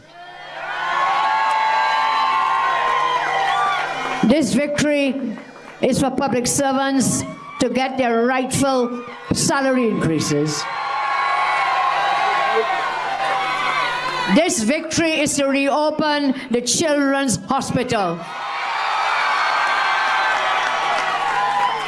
This victory is to reopen Petrotrin. This victory is to once again give laptops to our children. This victory is to create over 50,000 jobs. And so, the victory is yours. Now that the UNC has won, everybody wins. We have fought a clean campaign. We have fought a campaign based on policies, plans, and programs. After years we spent listening to you and taking note of your wants, your needs, your hopes, and your desires. It is now that the real work starts. From day one, we'll be focused on delivering on our promises, working to make every citizen's life better, brighter, more prosperous. I give you the assurance tonight that no one will be left behind. No one will be left behind. Because when UNC wins, everybody wins. When UNC wins, Tobago wins. Everybody wins. We will walk into government together. You will now have a Prime Minister who cares. A Prime Minister who loves you. A Prime Minister who will fight so that we all win together. We will work for you. You are the real bosses, and we are here to serve. Serve the people. Serve the people. Serve the people. You have an elected people-centered government for the people, by the people, and with the people. So permit me again to say thank you. Thank you. Let us rejoice and celebrate this day in our history. This has been a tremendous blessing. And once again, I thank you, Trinidad and Tobago. We will be with you every step of the way. over the next 5 years and beyond. And I want to say tonight, I say and beyond, I want to say tonight to all our candidates who gave everything that they did, every muscle, every sinew they strained and worked so hard. Give it up for all our candidates of the UNC. Give it up for the candidates of the coalition of interests. And I say, get ready to win. It is time to win, because now that the UNC did win, everybody wins. I have told you before, I have always told you, you have had leaders before me. You will have leaders after me. But I know you will never, ever have a leader who loves you as much as I do. May the good Lord continue to bless and keep each and every one of you. I thank you. Thank you. God bless. Yeah, Jerry. Right, folks. Well, you heard it. And of course, some of you got the results a little earlier, but at the same time, gosh. Let me just, as we close in this discussion, it's a historic occasion, yeah, at Tobago Updates. And for all of us on the panel here, Caroline Butcher James, Max James, they said his family here, the great-great-great-grandfather brother of the cousin is connected to Charmin. Some descendants. Yeah, and Ingrid Melville, my good friend, and who always contributes to Tobago's development in so many ways. Always proud of your contribution. So in closing, let us have a closing comment from everybody. Maybe we could start with you, Charmin, and see where we're going. I mean, at least 2 minutes, no more. Well, it looks as though it's a landslide victory. And we in Tobago, with our 2 votes, we hope that we can negotiate so that we'll make our situation in Tobago here better. And of course, we will ask for an increased budget for Tobago. So we say congratulations to the Tobago People's Party and congratulations to the UNC in Trinidad. From now on, it's a new dawn, it's a new day, and we have the next 5 years. Let's see how it goes. And as I said before, we will not squander this opportunity. We'll learn from the lessons of the past. It appears to me that we have a 3/5 majority in the House when you add the 2 Tobago seats. All right, and therefore that means certain pieces of legislation can be passed, and for that I'm happy. I want to reiterate, I hope that the new Prime Minister will in fact accede to Tobago's demands. The 2 Tobago seats for the viewership gives us solidifies the 3/5 majority. All right, and so it's very useful. The 2 seats still have some kind of a political value going forward. I trust that the Chief Secretary and the team will develop the things that need to be developed to help Mr. Sampson and Mr. Thomas going forward. And I hope that we can get the type of senators from Tobago. We just want 1 or 2. We hope that they can negotiate much more than 1 or 2 going forward, because this is a new dawn, as Charmin said. It's a new era. So let's see how things are going to work. Let me say congratulations to Mr. Thomas and Mr. Sampson, and of course to the Chief Secretary and his team. It's a new political era, and I say kudos to the team, Team UNC, Team TPP, and the coalition of minds, the coalition for a new political direction here in Trinidad and Tobago. Yeah. Thank you, Jerry. Well, Yeah, Jerry, I join with the rest of the team. It appears that the PNM has not prevailed, and so I offer my congratulations to the Tobago People's Party, and particularly the 2 new members of Parliament, Mr. David Joseph Thomas and Mr. Sampson. I also offer congratulations to the Chief Secretary who led the campaign valiantly through thick and thin, and all other members of the Tobago People's Party, the chairman and all other members. And I also offer my congratulations to the people of Tobago for being mature politically, for not sticking to a narrative of party allegiance as they saw the opportunity for change and capitalizing on that opportunity. I congratulate Mrs. Prasad Bisesa and the winning members of the UNC, as well as those who were successful in the People's National Movement. And I look forward for great things to come, because in this volatile world that we are in, we need to have all hands on deck. So I look forward to continuing to serve. In my closing comments, I just want to say a few things. I hope that a message that I have sent to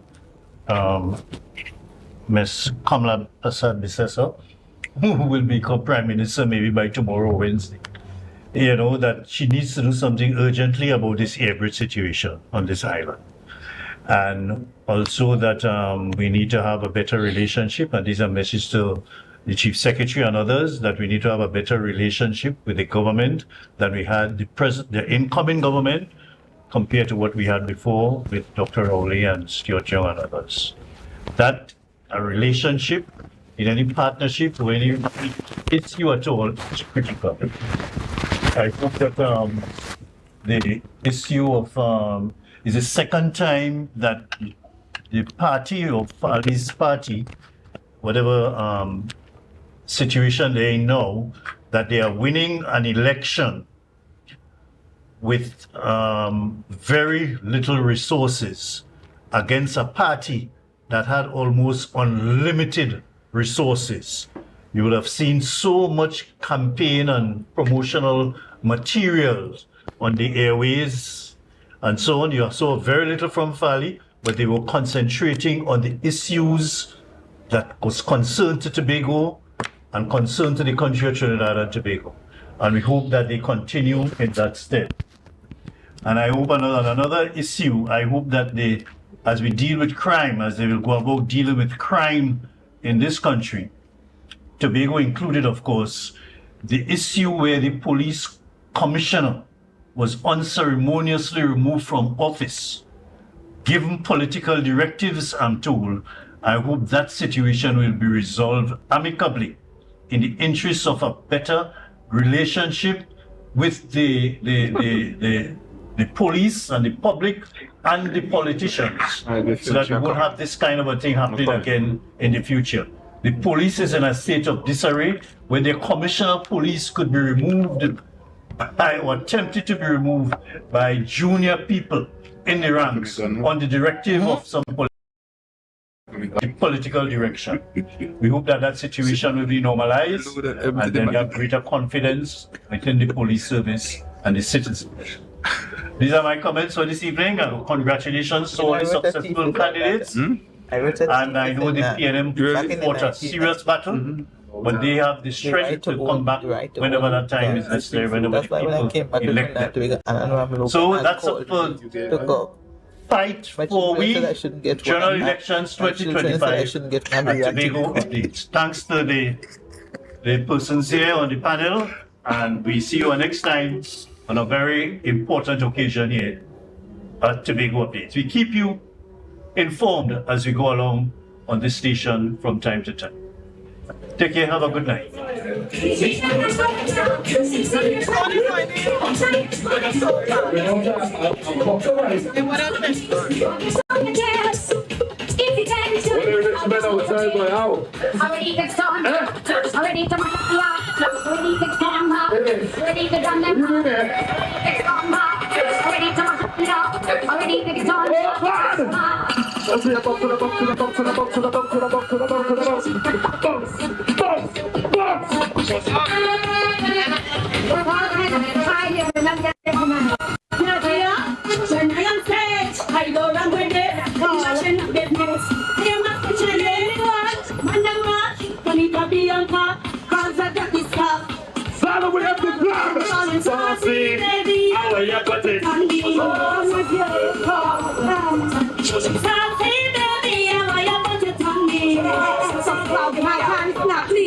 Balancing when we on the road. What we balancing? What we balancing? Yes, we don't take any love. What we balancing? What we balancing?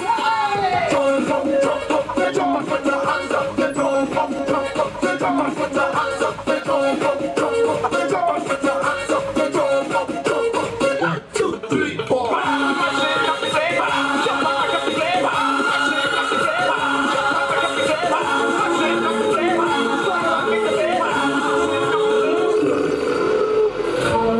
Yes, I can hear them saying, boy, stop living in the past. Where can I find that energy, the raw magic that many is all the ground? Yes, I'm from a place where so have you resounding power. You could feel any time, any hour, sunshine or shower. You will feel it anywhere you look, and it reads like a story. I come from the country.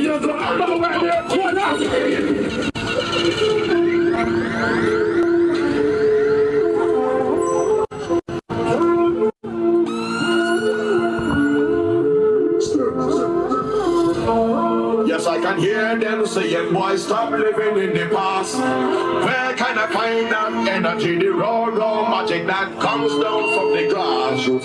Yes, I'm from a place where soca there is sounding power. You could feel it in our sunshine, our sun. You will feel it anywhere you're ready to go.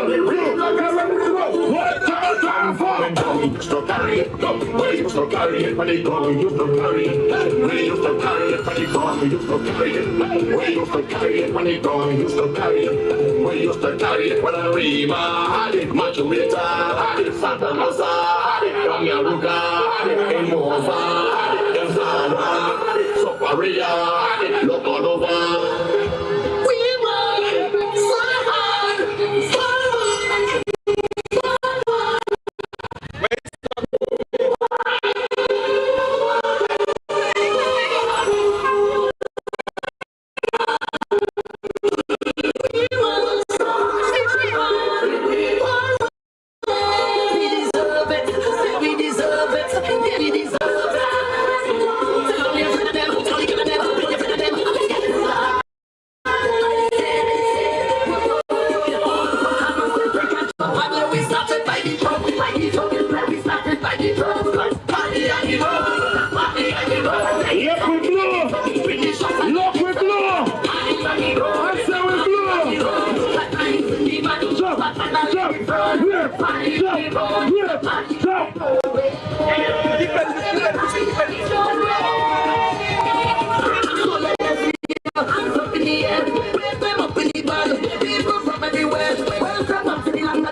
We are things to celebrate. Telling you, all work and no claim is there, no way.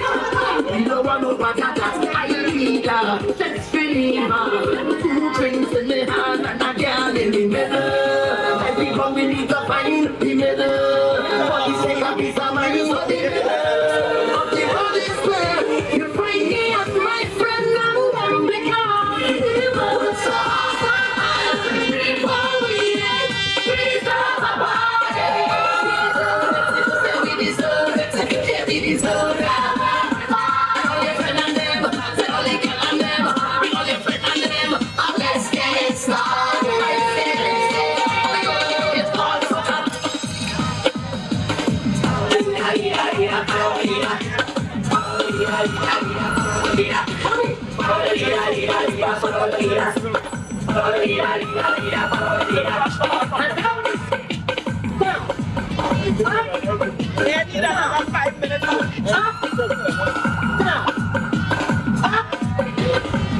Everybody else, put one hand in the air. One hand in the air. And we're going from left to right. Yes, give me somebody. Yes. So in just 5 minutes, we will address you. The incoming Member of Parliament for Tobago West is about 2 minutes away. 5 minutes, we'll address you. Right? So continue DJ.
find someone else. To love you like I do. To love you. I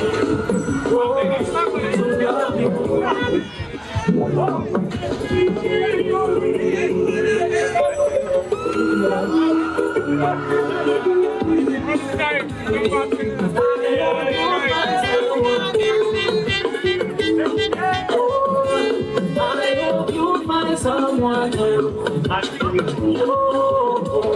To love you like I do.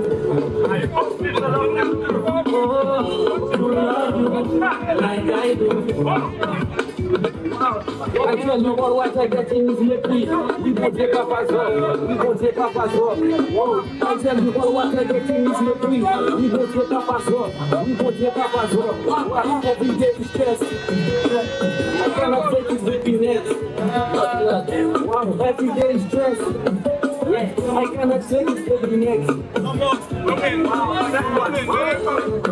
hope you find someone. I hope you find someone else. To love you like I do.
After the rhythm section in the back, give me 5 minutes, and then we'll allow you to party on until the statutory time of midnight. So give me 5 minutes, we get through this quickly, and then you can party until midnight, where we absolutely have to cut off based on law. Alright? Tobago family, I want to start by expressing gratitude, because we could not do this without so many of you across the entire island and your contributions.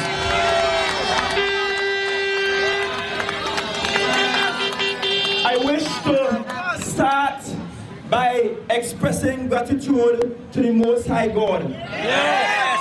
Yes! And I want to tell you why. Because I know that some people trust in chariots, some people trust in horses. Today we learned that some people trust in swords. But we will remember the name of the Lord.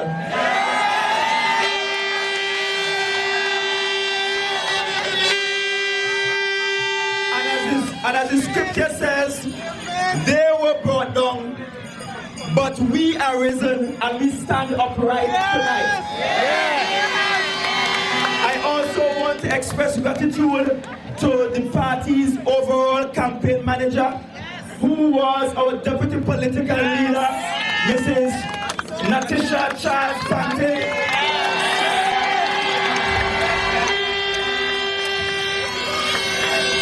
I want to express gratitude to our individual campaign managers. We have in the east, Mr. Dale Hercules. In the west, we had Ms. Zorisha Hackett. We had Sertica Williams Sanisha, Miss Sanisha Ali. Let's hear from Miss Sanisha Ali.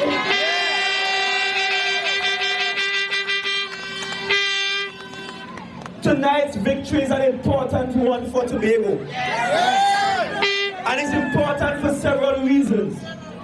Number one, when over the last 4 years, we sat quietly and accepted the abuse from Port of Spain, Tobago, you went out today and you exacted revenge on our behalf. And you said, do not disrespect the Tobago House Assembly and disrespect to the women.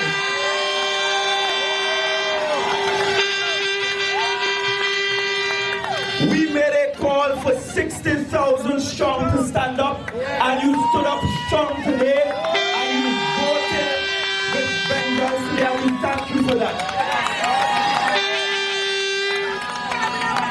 This is also a reminder to our opponents that Tobagonians are in fact intelligent beings, and we should not be reduced to crowds or animals, because we are capable of making informed and right decisions, such as the one we made tonight with Mr. David Thomas in the east and Joel Sampson in the west.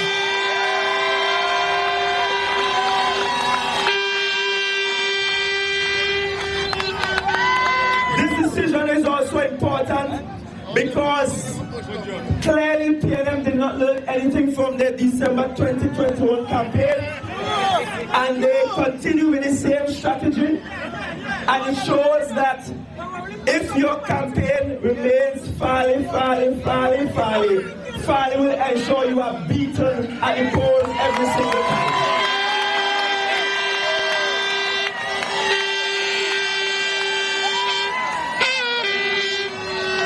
This victory is also important because as we look around the national space, at this point it looks as if the ratio is 27 seats to the UNC, 12 to the PNM, and 2 to the Tobago People's Party.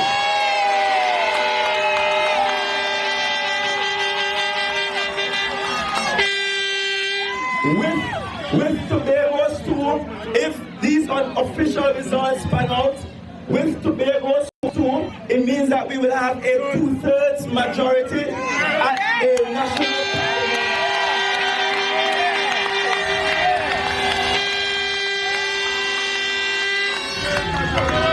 And while that 2/3 majority is not quite the level of majority we will want for some constitutional changes, this is sufficient to be able to expand Act 40 of 1996 and to be able to afford to the people of Tobago some greater privileges within this democracy. At the start of this campaign, I told you we are hoping to repeat 1976, where we sent 2 people to the parliament to be the minority of the minority, where our focus was not so much on being in a cabinet, but our focus was being in the parliament to be able to advocate and to say the right things and to negotiate on behalf of the people of Tobago. And I believe that we have an extremely strong negotiating point starting tomorrow morning.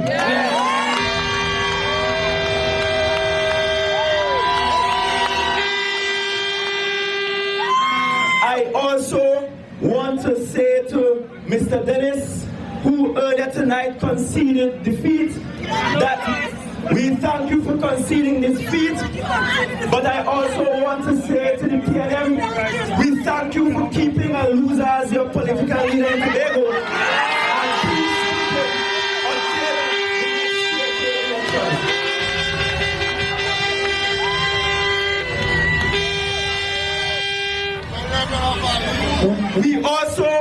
We also want to make it clear that your work is not finished tonight, because Mr. Thomas and Mr. Sampson will need your support. They will need you behind them every step of the way so that they can continue to push on behalf of the people of Tobago. More than that, as I begin to analyze the voter turnout, we can see that in this election, there appears to be a lower voter turnout than the last general election. I want to say, as the head of the government of this island, that I take that to mean that some reflection, some introspection is required, and certainly some changes are required. Many of you here, as I walked and canvassed, I heard some of you express disappointment while saying, I'm voting for you, but I'm not happy about this or about that. And this is a government that listens. This is a chief secretary that listens. And certainly changes will come to the Tobago House of Assembly to reflect the things that you have said you want to see from your island government. I want to take this opportunity to also say to Tobagonians far and wide, if peradventure we have disappointed you over the last 3 to 4 years, then we are truly sorry. Because this is a government that is not hard-headed. We don't believe that we have gotten everything right, but we certainly know that we are better than our opponents, and we are currently the best choice on this island for governance of this island and representation in the national parliament. And so even as we celebrate tonight, I wish to say to the arms of the party that we still have work to do in building out an inclusive political institution that envelops all of Tobago and that honors the commitment to building a coalition of the competent and the willing. And so tonight we celebrate. The work starts tomorrow. From this platform, let me take this opportunity on behalf of the people of Tobago to say farewell to the former Prime Ministers. Prime Minister Dr. Rowley, farewell. We wish you happy retirement.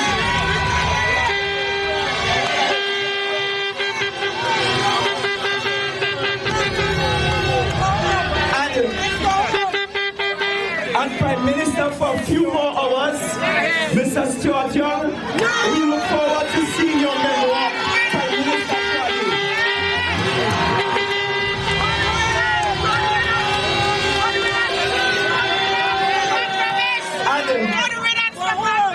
And let me take this opportunity to congratulate the Prime Minister-elect and incoming Prime Minister for the second term, and the only woman to ever be Prime Minister and to be for 2 terms. Congratulations, Mrs. Prasad.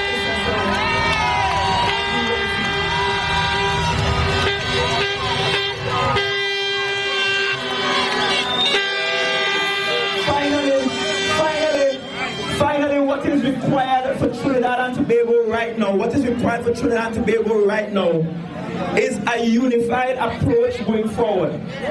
Because when our children are murdered in the streets, race actually does not matter. When we go to the supermarket and the price of saltfish is exorbitant, race does not matter. When we are trying to travel between Trinidad and Tobago, whether you're coming to Tobago for a vacation or you're going to Trinidad for something that's necessary, race really does not matter. And when I look around the global space and look at what's happening with sweeping tariffs, with a plunging global economy, with wars in the Middle East and between Russia and Ukraine, disruption of global trade and logistical nightmares to get stuff moving around the world. Really and truly, we have to become one Trinidad and Tobago to weather the storm that is approaching. But one thing I am certain of, and I said this in Roxborough 2 nights ago, perhaps the smallest, most critical element on a ship is really the anchor. Because the size of the anchor really does not match the size of the vessel. But good anchors are able to keep large vessels stable during rough waters. And tonight, Tobago selected 2 strong, sturdy, well-engineered anchors that will anchor down Trinidad and Tobago and keep Trinidad and Tobago stable for the foreseeable future. So I want us now to raise our flags high, wave them high as we say congratulations once again to all the hard-working team members, our polling agents, top agents, our drivers, our runners, our canvassers, our analysts, our strategists, and those who worked hard every single day in the vineyard, those who came out in meetings, those who did logistics for us, those who gave every bit of support, those of you who purchased hoodies and hats and cups so we could afford this campaign, who purchased soup on Saturdays, who bought our food, who contributed. 1 cocoa was enough to fill this basket and enough to bring this victory home. This is truly a party from the ground up. And so, before I leave you to carry on with your partying, because I want you to have some good time tonight. A good time tonight. Just as we ended on Sunday evening in prayer. I think it's only right that I end by saying thanks to God in prayer, and then I allow you to celebrate the rest of the evening until the police locks us off. Please, I know who already danced out to stop his police, but police, please, give me a blight tonight. Right?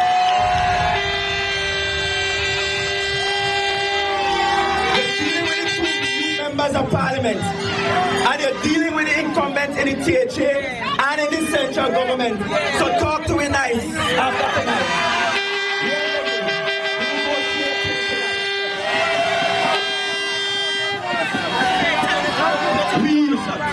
We can't have a holiday tomorrow because school is already prepared to be open tomorrow. We don't want extreme learning loss, but the party will share with you the appropriate measure by which we will celebrate. All right.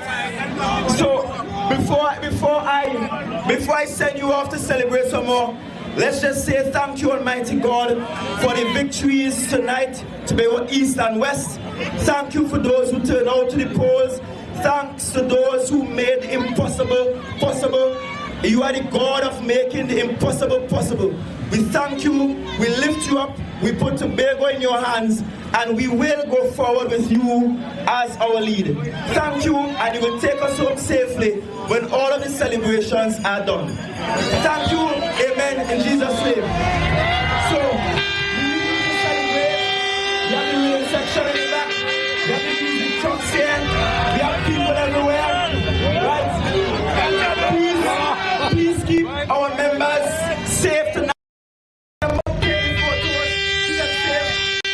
To retail after the celebration. Thank you. Have a good night. God richest blessings. DJ, over to you. We will drop the music now and let it go.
You're viewing Tobago Updates Television, your exclusive gateway to Tobago, broadcasting the beauty of this island paradise to the world.